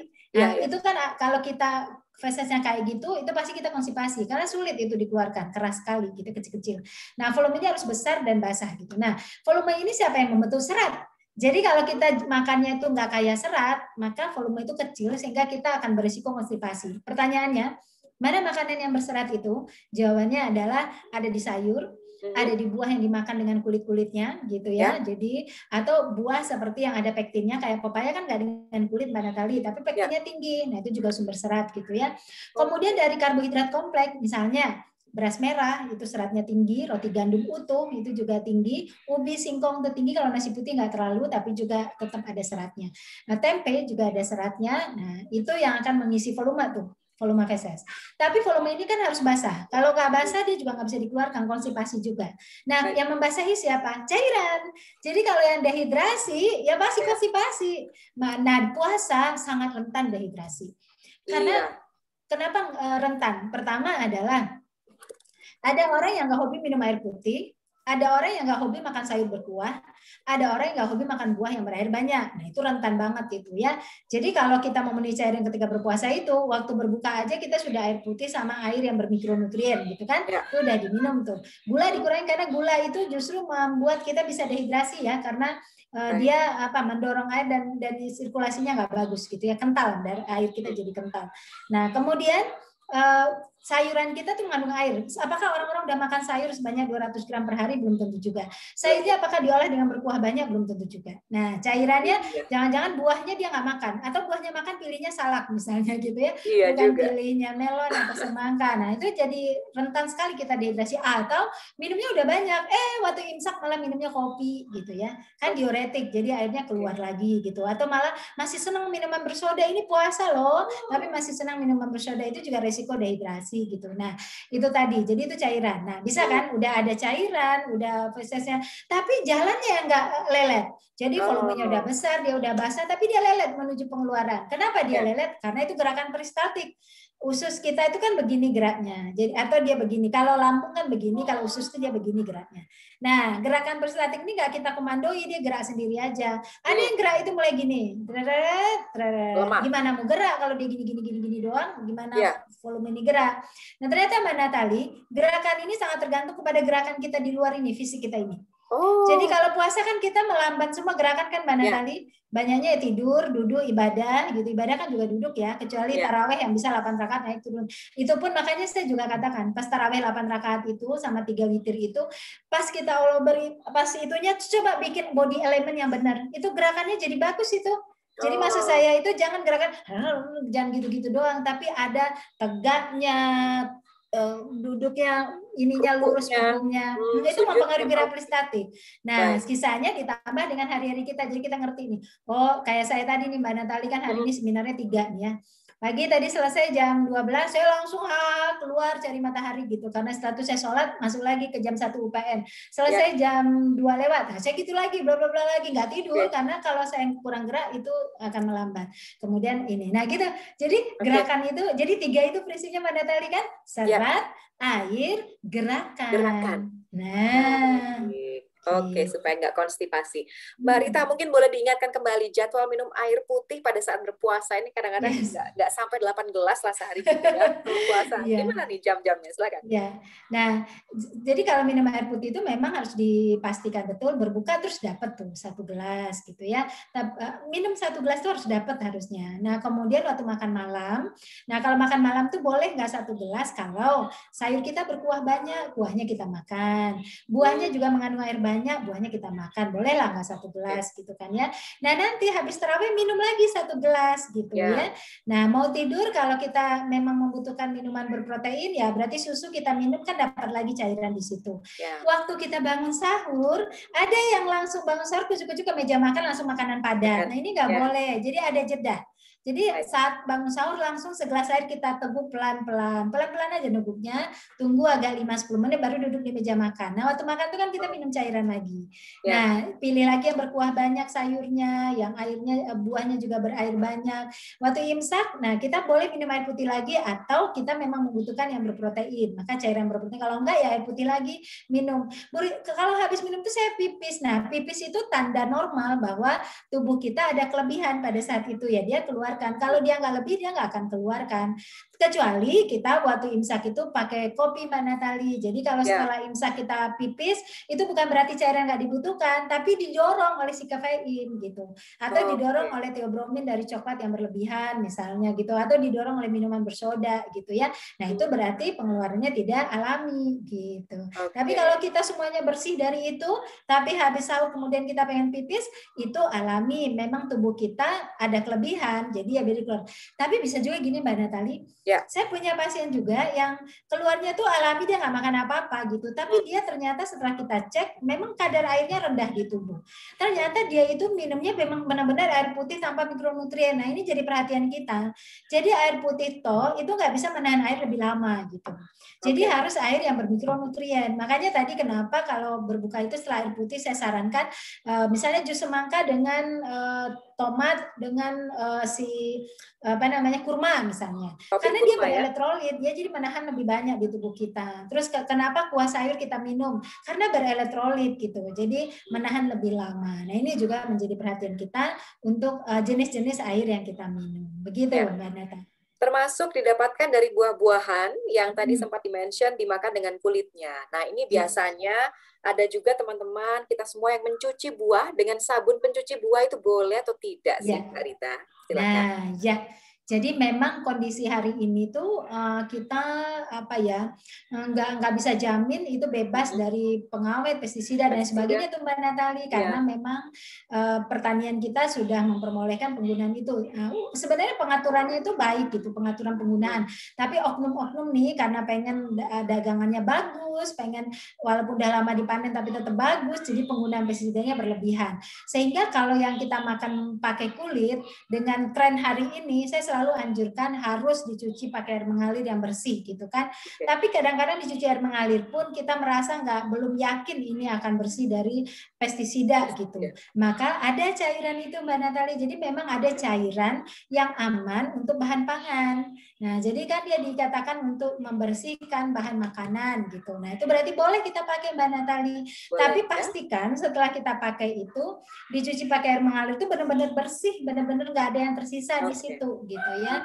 Dan dia biasanya tuh memang mudah untuk dibersihkan juga. Nah, setelah itu kita aman untuk konsumsi yang berkulit tadi. Tapi kalau kita punya kemampuan untuk memilih yang organik ya lebih baik juga gitu. Tapi memang budgetnya lebih mahal. Jadi tidak rekomendasi umum kalau untuk itu bagi yang mau saja. Kalau rekomendasi umum ya caranya seperti itu tadi, menggunakan larutan untuk membersihkan kulitnya. Demikian. Pastikan bersih dengan dibilas dengan air mengalir ya. Kemudian Mbak Niken Rahmadi, selamat sore. Mbak Rita, saya tuh jarang sakit ya. Tapi sekalinya sakit, misalnya flu gitu, sembuhnya tuh lama.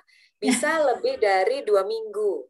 Nah, apakah mengkonsumsi jus itu bisa membantu mempercepat proses penyembuhan? Silakan Mbak Rita. Ya, nah sebenarnya itu proses jarang sakit berarti artinya imunitasnya bagus kan gitu ya. Nah tapi ketika jatuh sakit sekali itu sangat kita memang ini virus penyebab flu itu banyak jenisnya gitu ya. Jadi ribuan jenisnya gitu ya. Jadi bisa jadi yang virus yang mengenai ibu waktu kena itu adalah virus yang kuat gitu. Sehingga atau memang virus itu belum pernah dikenal oleh tubuhnya sama sekali. Makanya butuh 2 minggu kan. Memang 14 hari baru bisa dikenalin itu, baru kemudian bisa digempur habis gitu kan ya. Jadi wajarlah 14 hari itu. Nah tentu saja pada masa pertarungan terjadi nggak boleh defisiensi vitamin C, nggak boleh. Orang defisiensi vitamin A nggak boleh. Defisiensi dehidrasi nggak boleh. Defisiensi zinc nggak boleh. Defisiensi zat besi nggak boleh. Jadi kalau pada saat pertarungan terjadi kita berada pada situasi defisiensi zat gizi yang saya katakan tadi, maka biasanya kita kalah atau kemudian kita mengalami gejala yang berat gitu ya. Kalau kemudian kita defisiensi.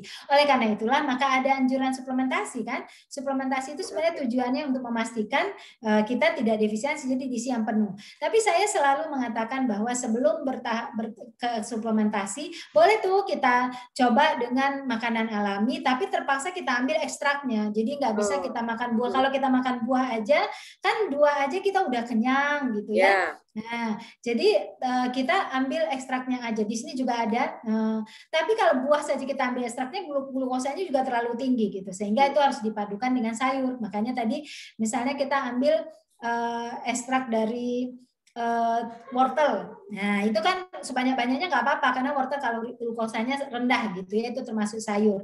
Lalu kita blender sama apel misalnya, atau kita blender kemudian sama buah pir misalnya, air wortel itu tadi gitu. Atau kita kasih lagi air jeruk misalnya. Nah, itu sangat mampu mendongkrak vitamin C dan beta karoten. 2 ini saja interaksinya udah positif membuat kekebalan tubuh kita. Ya, kalau zinc sama zat besi nanti dari protein hewani kita penuhi. Tapi yang interaksi C sama beta karotinnya udah bagus banget. Jadi ada kalanya tanpa suplementasi pun ini sudah cukup mampu untuk membantu tubuh kita memenuhi defisiensi tadi sehingga kita kuat melawan. Nah, Mbak Natali, saya ingin coba sampaikan bahwa suplementasi tidak pernah bisa mengobati atau menyembuhkan. Oke, nah ini kata kunci nih teman-teman semua, sahabat semua. Jadi yang kita lakukan suplementasi itu karena mengatasi defisiensi. Karena seperti saya katakan, terserang virus dalam kondisi defisiensi fatal akibatnya. Sehingga suplementasi itu dipenuhi untuk mengatasi defisiensi. Bukan suplementasi menyembuhkan. Maka tidak ada kewajiban suplementasi setiap hari. Teman-teman yang dari Maret tahun kemarin itu sampai sekarang masih suplementasi nggak? Rugi. Kenapa rugi? Karena suplementasi itu dosisnya tinggi, teman-teman. Kebayang nggak sih kalau kita minum vitamin C dosis tinggi 500 mg. Kebutuhan kita cuma 75 sampai 90. Senin kita minum. Selasa kita minum, numpuknya berapa tuh? Rabu kita minum, dan kebetulan dia nggak ditumpuk karena dia larut air. Tapi yang terjadi adalah berarti Senin ginjal kita kerja berat dong ya, karena dia pakai 90, sisanya dia buang. Selasa kerja berat juga dong ya. Nah, lama-lama si organ kita kerja berat, tentu saja ada efek-efek yang nanti akan terjadi pada suatu saat nanti. Pokoknya kita tuh harus bersahabat dengan tubuh, jangan beri kesempatan tubuh itu bekerja berat aja sel-sel itu gitu ya. Nah, jadi suplementasi bukan untuk daily. Tapi ketika orang sudah positif virus corona ataupun terinfeksi flu seperti Ibu tadi, memang suplementasi kita anjurkan di luar makanan yang buah-buahan tadi itu tadi, yang kita ambil alami C beta karoten dari olahan jus-jus yang saya sampaikan itu tadi. Begitu, Ibu. Ya. Tadi Mbak Rita menyampaikan nyampur buah jusnya aja itu nggak sembarangan ya, Mbak Rita. Artinya nggak semangka campur apa sesuka kita gitu kan. Di buku ini juga dituliskan resep-resep yang banyak sekali dan sudah diuji oleh Mbak Rita juga. Nah, kemudian pertanyaan besarnya bagaimana minuman yang baik dikonsumsi kemudiannya saat berbuka puasa supaya tubuh kita kembali bertenaga dan menyehatkan, Mbak Rita? Iya, nah betul banget Mbak Natali. Jadi tuh boleh aja sih kita campur-campur aja boleh, tapi biasanya tuh rasa nggak dapet. Yang kedua juga peran yang kita harapkan dari itu hanya sekedar kita dapat mikronutrien, kita dapat serat. Tapi kan kadang-kadang kita punya kepentingan tertentu Mbak Natali. Misalnya kayak kepentingan kita di sini,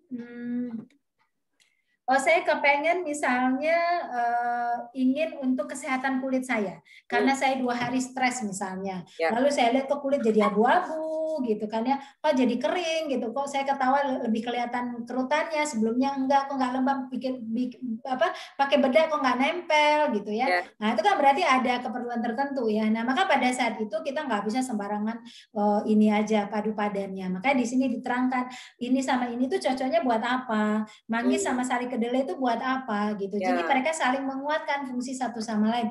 Contoh ringannya aja, saya kalau semangka itu suka saya campur sama tomat misalnya. Kenapa Mbak Rita? Kan di semangka ada likopen, di tomat itu likopennya kuat lagi. Jadi dia saling menguatkan. Tuh likopen itu antioksidan kuat untuk mencegah kanker payudara, untuk mencegah kanker prostat misalnya. Jadi ada kepentingan-kepentingan itu. Nah rasanya pun bisa diterima gitu. Seperti misalnya sawi hijau dengan nanas, itu kan rasanya cocok banget.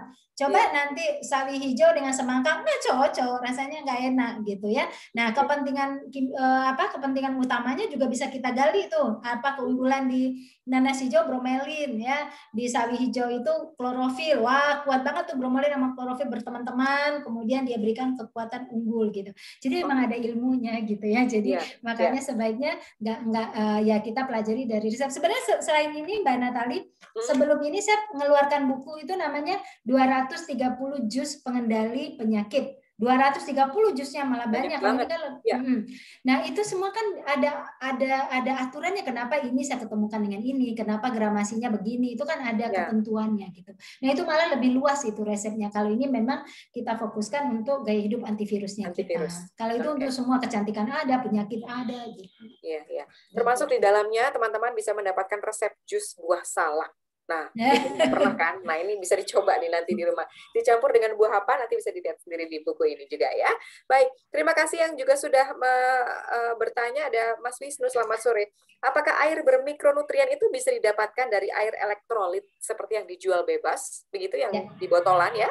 Terima kasih. Silakan, Mbak Rita. Ya, betul. Jadi cairan bermikronutrien itu atau cairan berelektrolit itu sebenarnya sama-sama. Jadi maksudnya dia basicnya mikronutrien juga, cuman bedanya kalau elektrolit dia lebih ke fokusnya ke ini, ke cairan intraseluler dan ekstraseluler. Seperti misalnya isinya itu Na+, natrium, magnesium, kalsium, ini elektrolit ini dalam tubuh kita, bermuatan ion dia.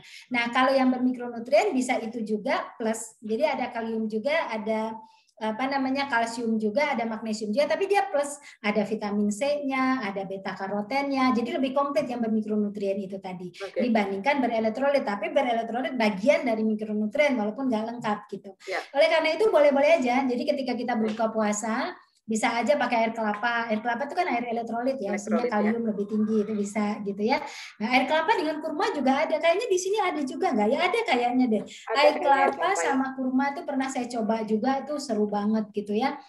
Kalau nggak ada sih buku lain, tapi kayaknya ya ada mungkin. Itu.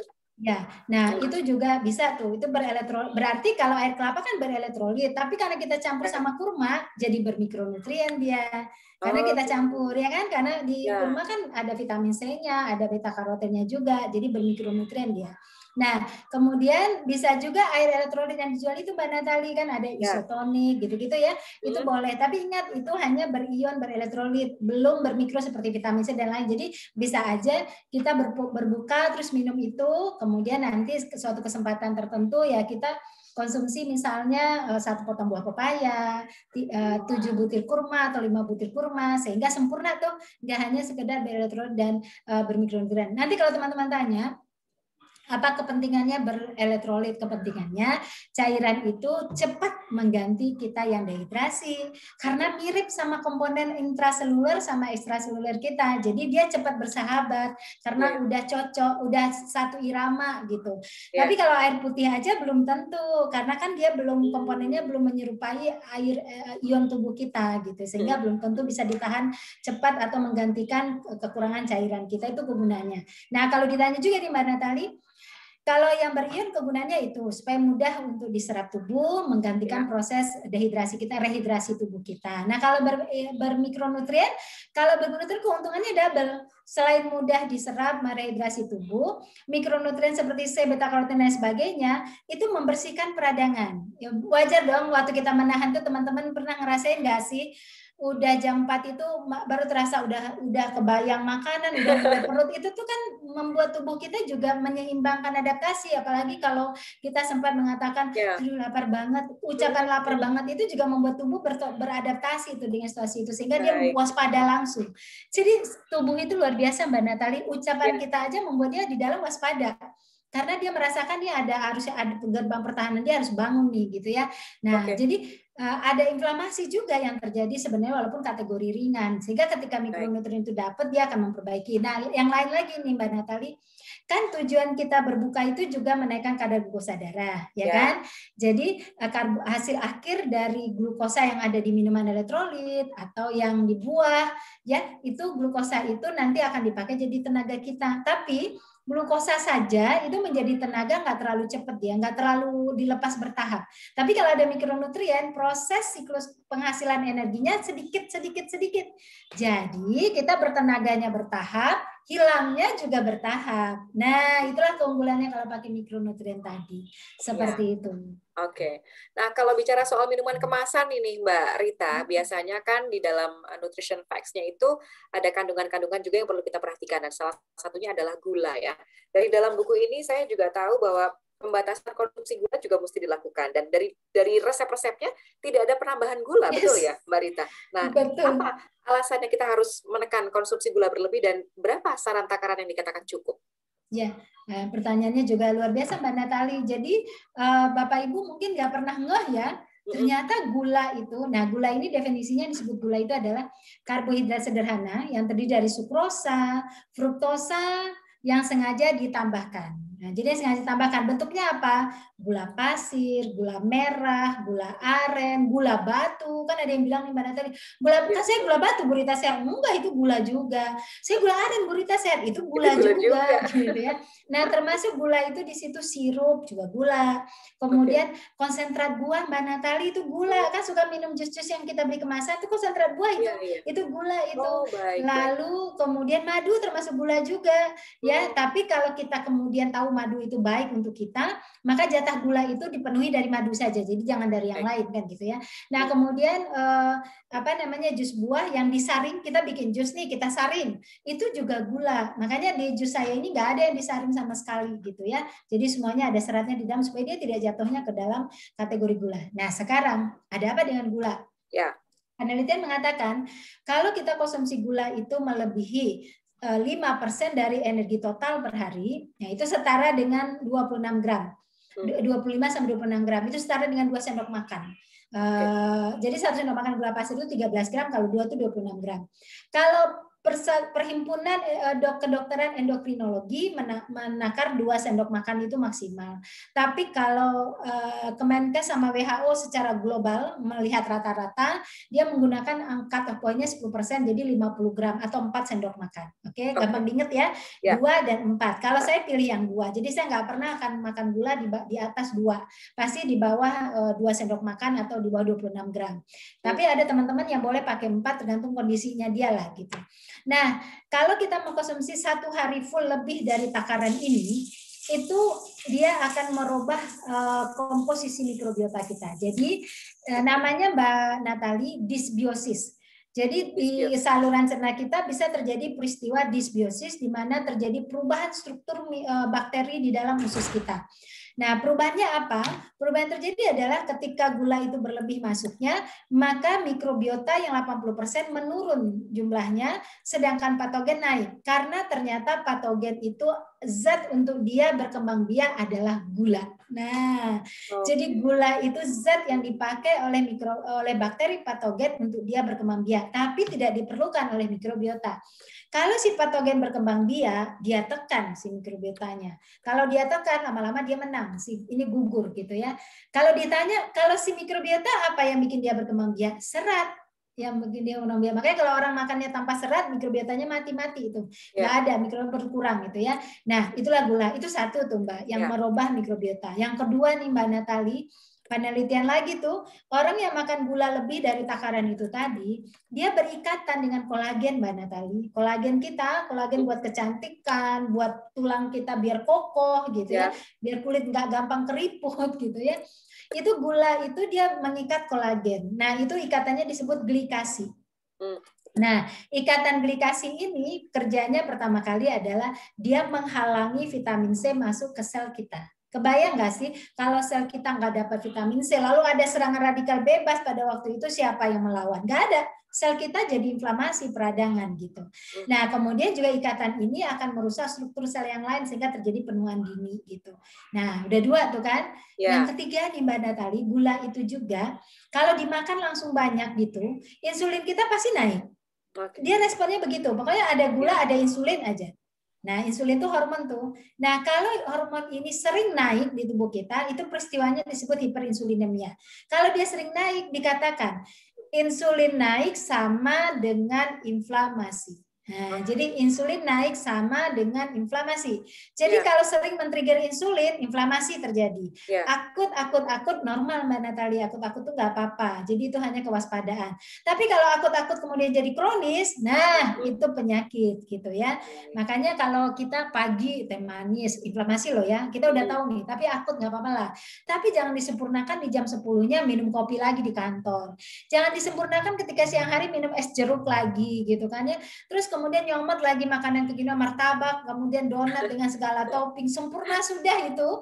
Nah, berarti kronis jatuhnya, inflamasinya kronis. Ini kalau kena virus senang banget virusnya Mbak Natali, bersahabat banget virusnya. Oh, saya senang masuk ke tubuh yang sudah meradang, saya tinggal cokot aja masuk ke dalam, begitulah kira-kira. Baik.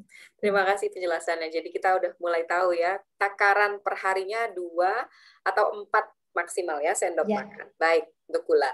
Nah, ada pertanyaan lagi dari Mbak Nurul, Bu Rita, ada yang mengatakan kalau sumber protein hewani atau laut ya, itu tidak boleh dikonsumsi bersamaan dengan sumber protein hewani.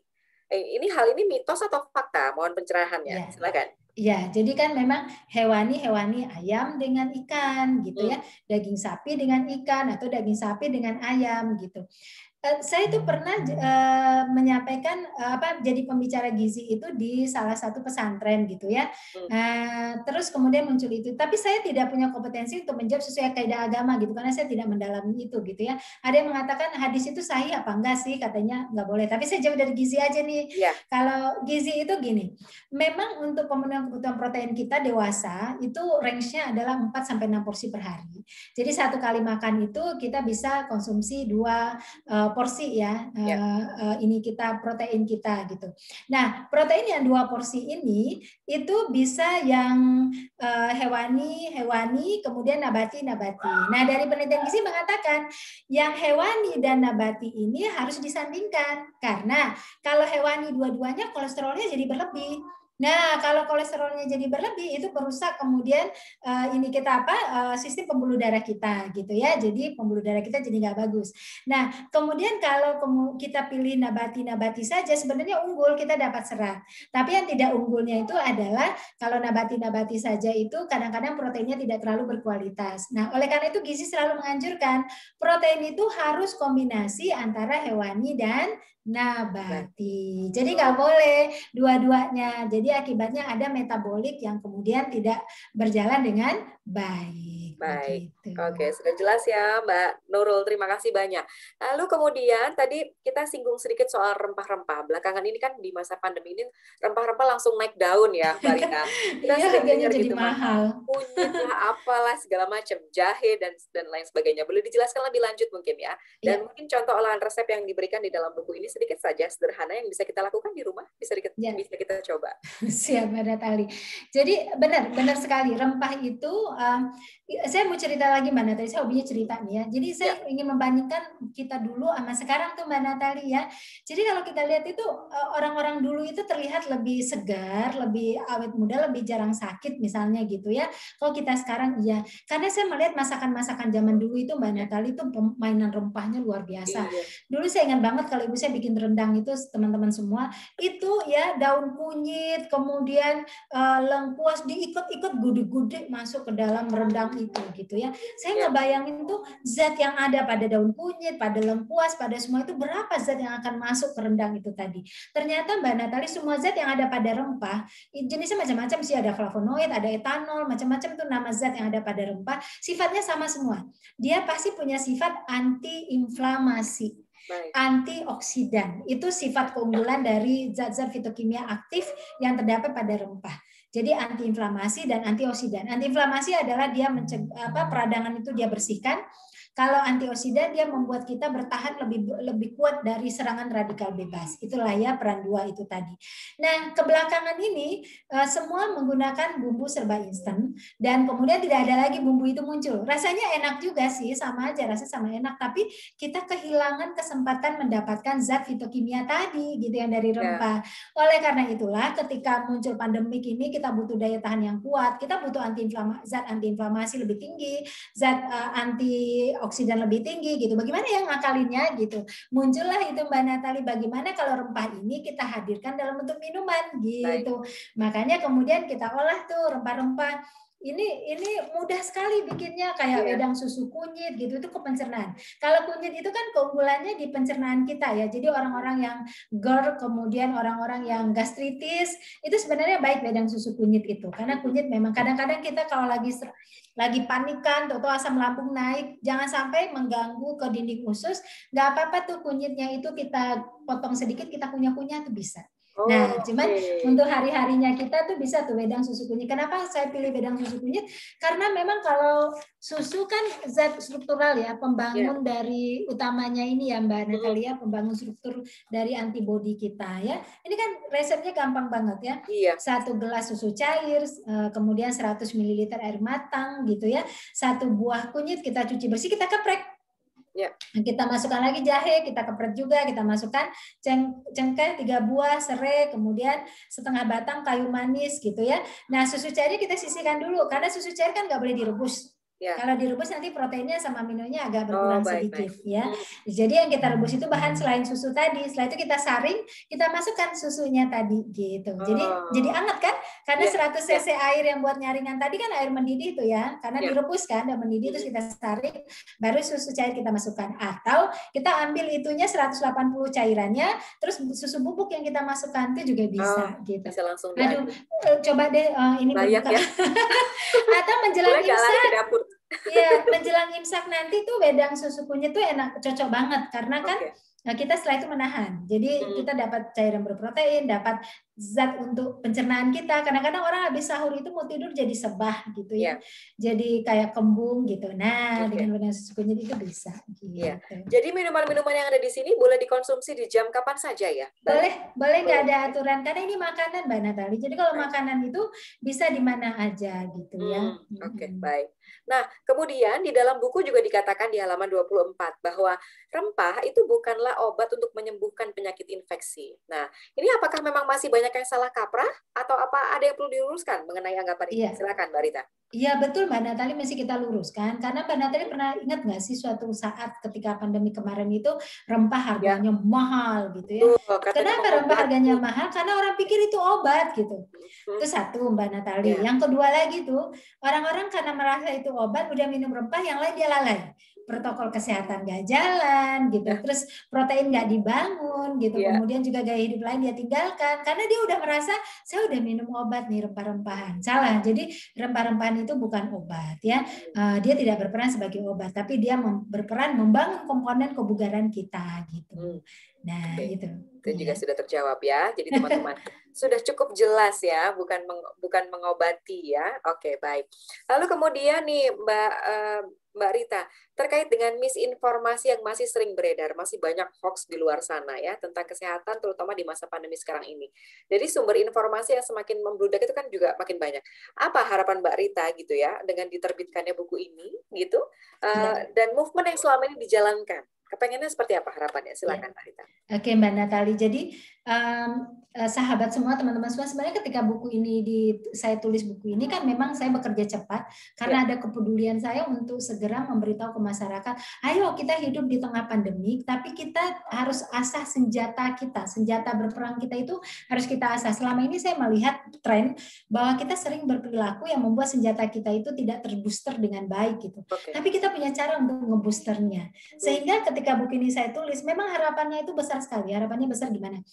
Dengan pandemi ini kita akan hidup lebih sehat, gaya hidup kita lebih bagus, dan gaya hidup itu mengarah ke imunitas semua gitu, kekebalan. Karena situasi pandemik ini nggak tahu kapan akan berakhir. Jadi kita harus ke arah sana gitu. Makanya dengan terbitnya buku ini harapannya besar sekali supaya banyak yang teredukasi bagaimana mempunyai gaya hidup yang sehat sehingga tidak mengandalkan semata-mata vaksin, tidak mengandalkan semata-mata protokol kesehatan, tapi kita sendiri sudah punya pertahanan yang kuat. Nah, yang kemarin hebatnya Mbak Natali, beberapa orang yang terinfeksi virus corona, tapi dia mengikuti yang apa ada di sini gitu sebelum dia terkena. Kan gini ceritanya. Jadi teman-teman saya tenaga kesehatan yang bekerja sudah mengikuti gaya hidup sehat itu frustasi. Jadi dia cerita frustasi, dia cerita ke saya curhat. Saya itu Bu Rita udah apalagi kurang gaya hidup sehat saya, tapi saya terinfeksi juga, saya down gitu. Saya takut masyarakat bilang, ya dia aja udah gaya hidup sehat masih terkena juga. Ya, maka saya katakan sesungguhnya peperangan itu tidak pada saat kita melawan virus itu kena atau tidak. Peperangan itu justru terjadi ketika dia ada di dalam tubuh kita.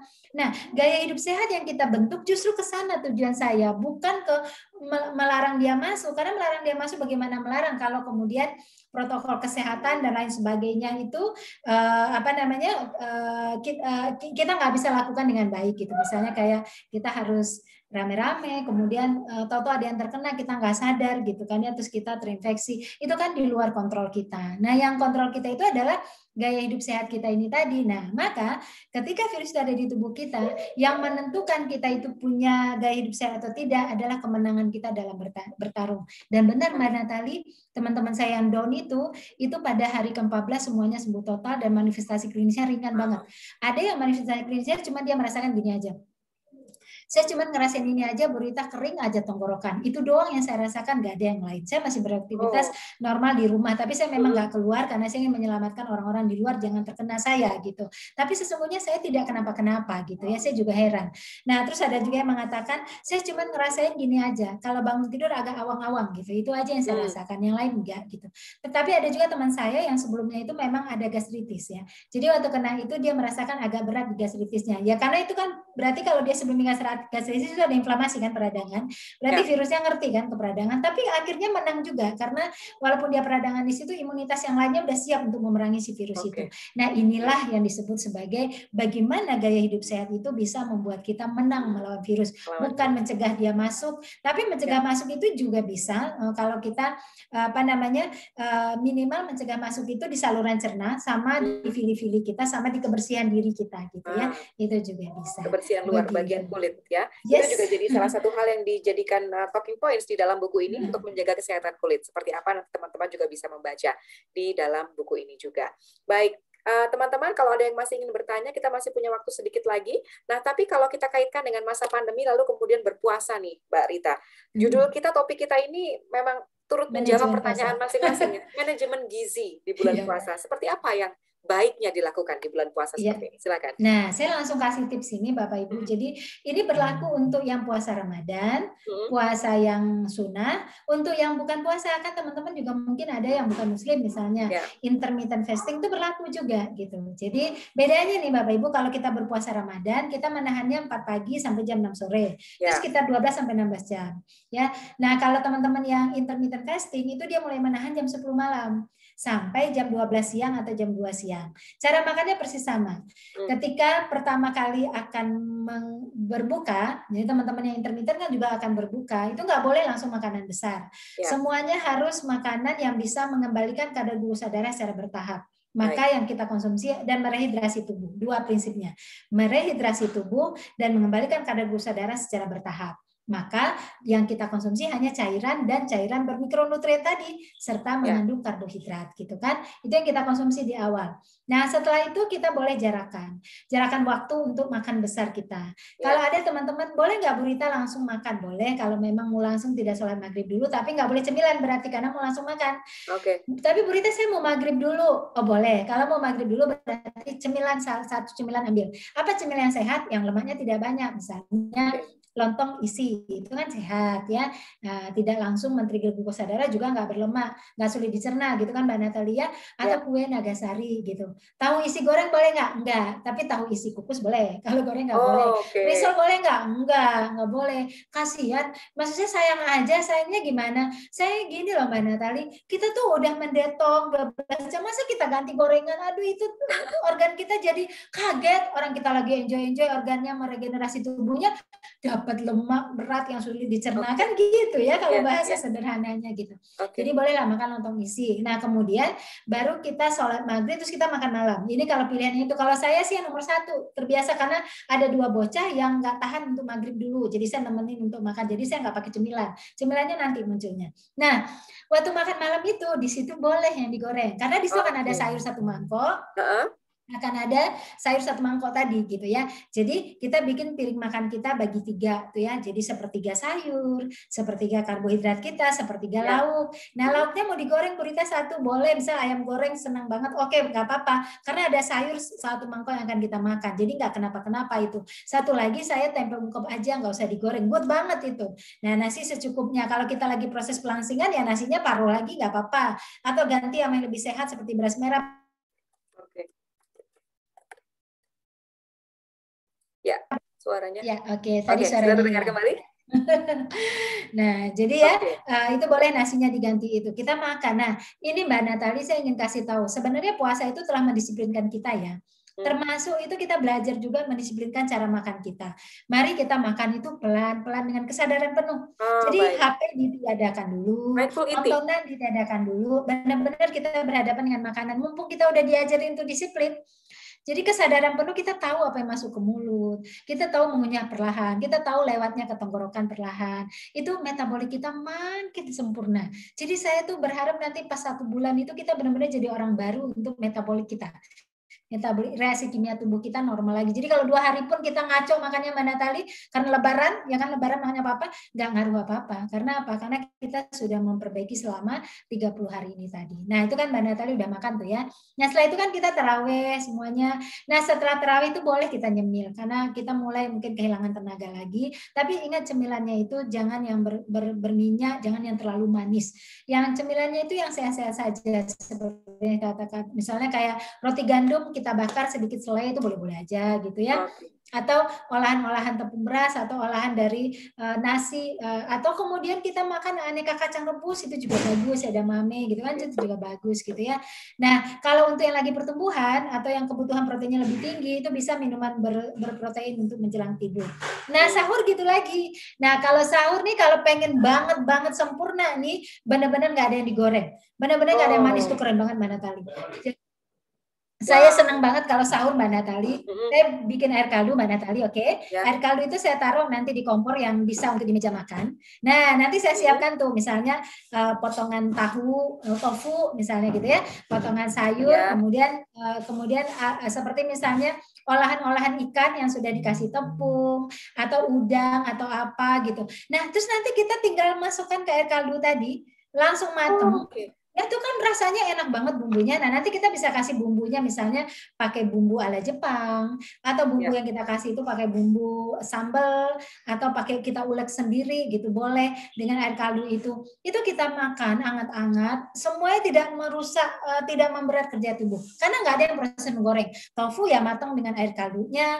Olahan ikan kita yang sudah dibulet-buletin itu juga matangnya dengan air kaldu, udang kita juga matangnya dengan air kaldu, tapi rasanya gitu seger banget gitu. Itu habis itu mau tidur mau apa, aduh keren banget, kita selalu bertenaga sepanjang waktu. Tetap enteng gitu ya rasanya, nggak begah ya. Kalau habis makan berat tuh kayaknya begah ya, Mbak Rita. Oke. Tapi Mbak Rita, gimana ya caranya? Karena kan Indonesia tuh kalau jauh-jauh dari gorengan tuh kayaknya gimana gitu ya. Nah, bisa nggak sih Mbak Rita gorengan itu kita bikin jadi lebih sehat? Misalnya kan sekarang ini belakangan ada goreng dengan minyak kelapa, itu boleh nggak sih? Apakah jadi lebih sehat atau lemaknya sama aja? Iya, nah iya betul. Sebenarnya itu alasan kenapa kita tidak diperbolehkan gorengan. Alasannya pertama, gorengan itu kan diolah dengan minyak yang terendam, sehingga minyak itu diserap banyak Mbak Natali. Yang itu pertama. Yang kedua, gorengan itu kan suhunya di atas titik didih 200 derajat. Nah, karena titik didih minyak di atas 200. Titik didih minyak yang tinggi itu akan merubah komponen lemak jenuh minyak menjadi lemak jenuh. Bahkan kalau digorengnya beberapa kali dengan minyak yang sama dengan bahan berikutnya, itu jadi lemaknya lemak trans. Trans sama lemak jenuh Mbak Natali itu dianggap benda asing oleh tubuh kita gitu ya Bapak Ibu ya. Jadi lemak jenuh yang melebihi 24 gram dalam 1 hari atau yang sekali masuk itu lebih 5 gram sama lemak trans itu dianggap benda asing. Jadi maka kalau kita makan gorengan, kebayang nggak sih organ kita tuh waspada. Kalau dia selalu sering waspada, dia lelah saat benar-benar virusnya masuk, dia udah bego duluan karena udah capek, karena setiap hari waspada ketemu gorengan gitu kan, karena lemak trans itu tadi. Itu 2 alasan. Sehingga ketika minyaknya itu kita ganti sama minyak kelapa, mungkin dari sudut komposisi lemaknya baik, tapi dari sudut pemanasan kan tetap, kalau gorengan tetap di atas sekian. Nah, mungkin minyak kelapa lebih netral Mbak Natali. Jadi penelitian mengatakan kalau minyak kelapa itu 2 kali pakai pun suhu di atas 200 dia belum bergerak ke trans fat belum. Tapi yang diserapnya tetap banyak. Ya, lemak totalnya tetap banyak.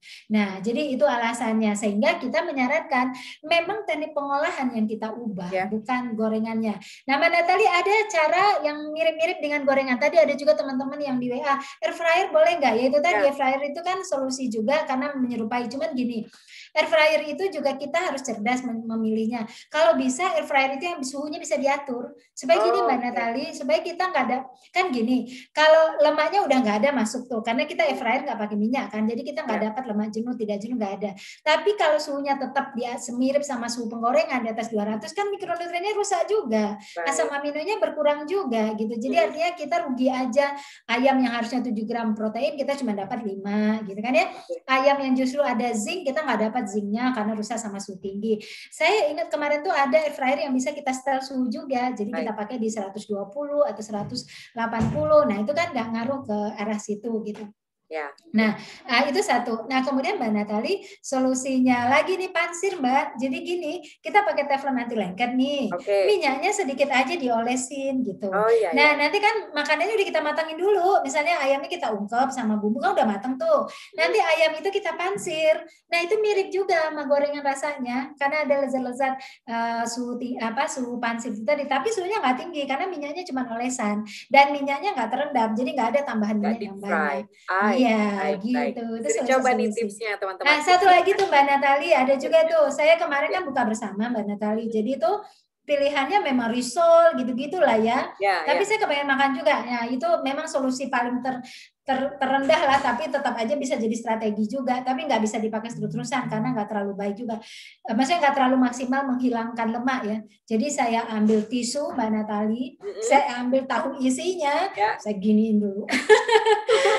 Saya angkat, wow banyak minyak sama air di dalam tisu, baru saya makan. Tapi emang gurihnya berkurang sedikit karena kan banyak minyak yang keluar juga sama bumbu-bumbu perasanya juga keluar gitu. Tapi minimal saya jadi tidak menyesal gitu, karena penyesalan juga bikin kita stres. Makan terus menyesal bikin stres juga, imunitas kita lemah juga. Turun juga. Oke.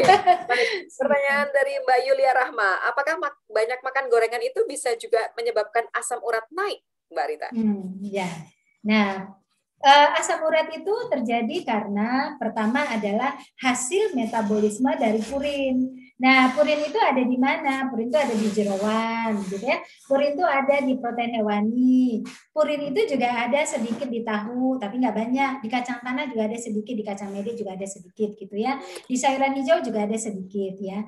Nah, kalau kemudian purin ini kita goreng, itu kejenuhannya naik, tapi dia tidak bertambah purinnya, gitu. Jadi kalau misalnya Mbak Natali saya sebutkan contohnya gini.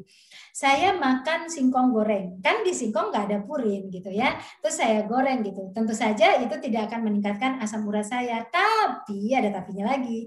Kalau singkong itu kemudian menyebabkan berat badan saya bertambah, maka berat badan yang bertambah memang akan mengganggu metabolisme purin, sehingga sangat mungkin asam urat meningkat.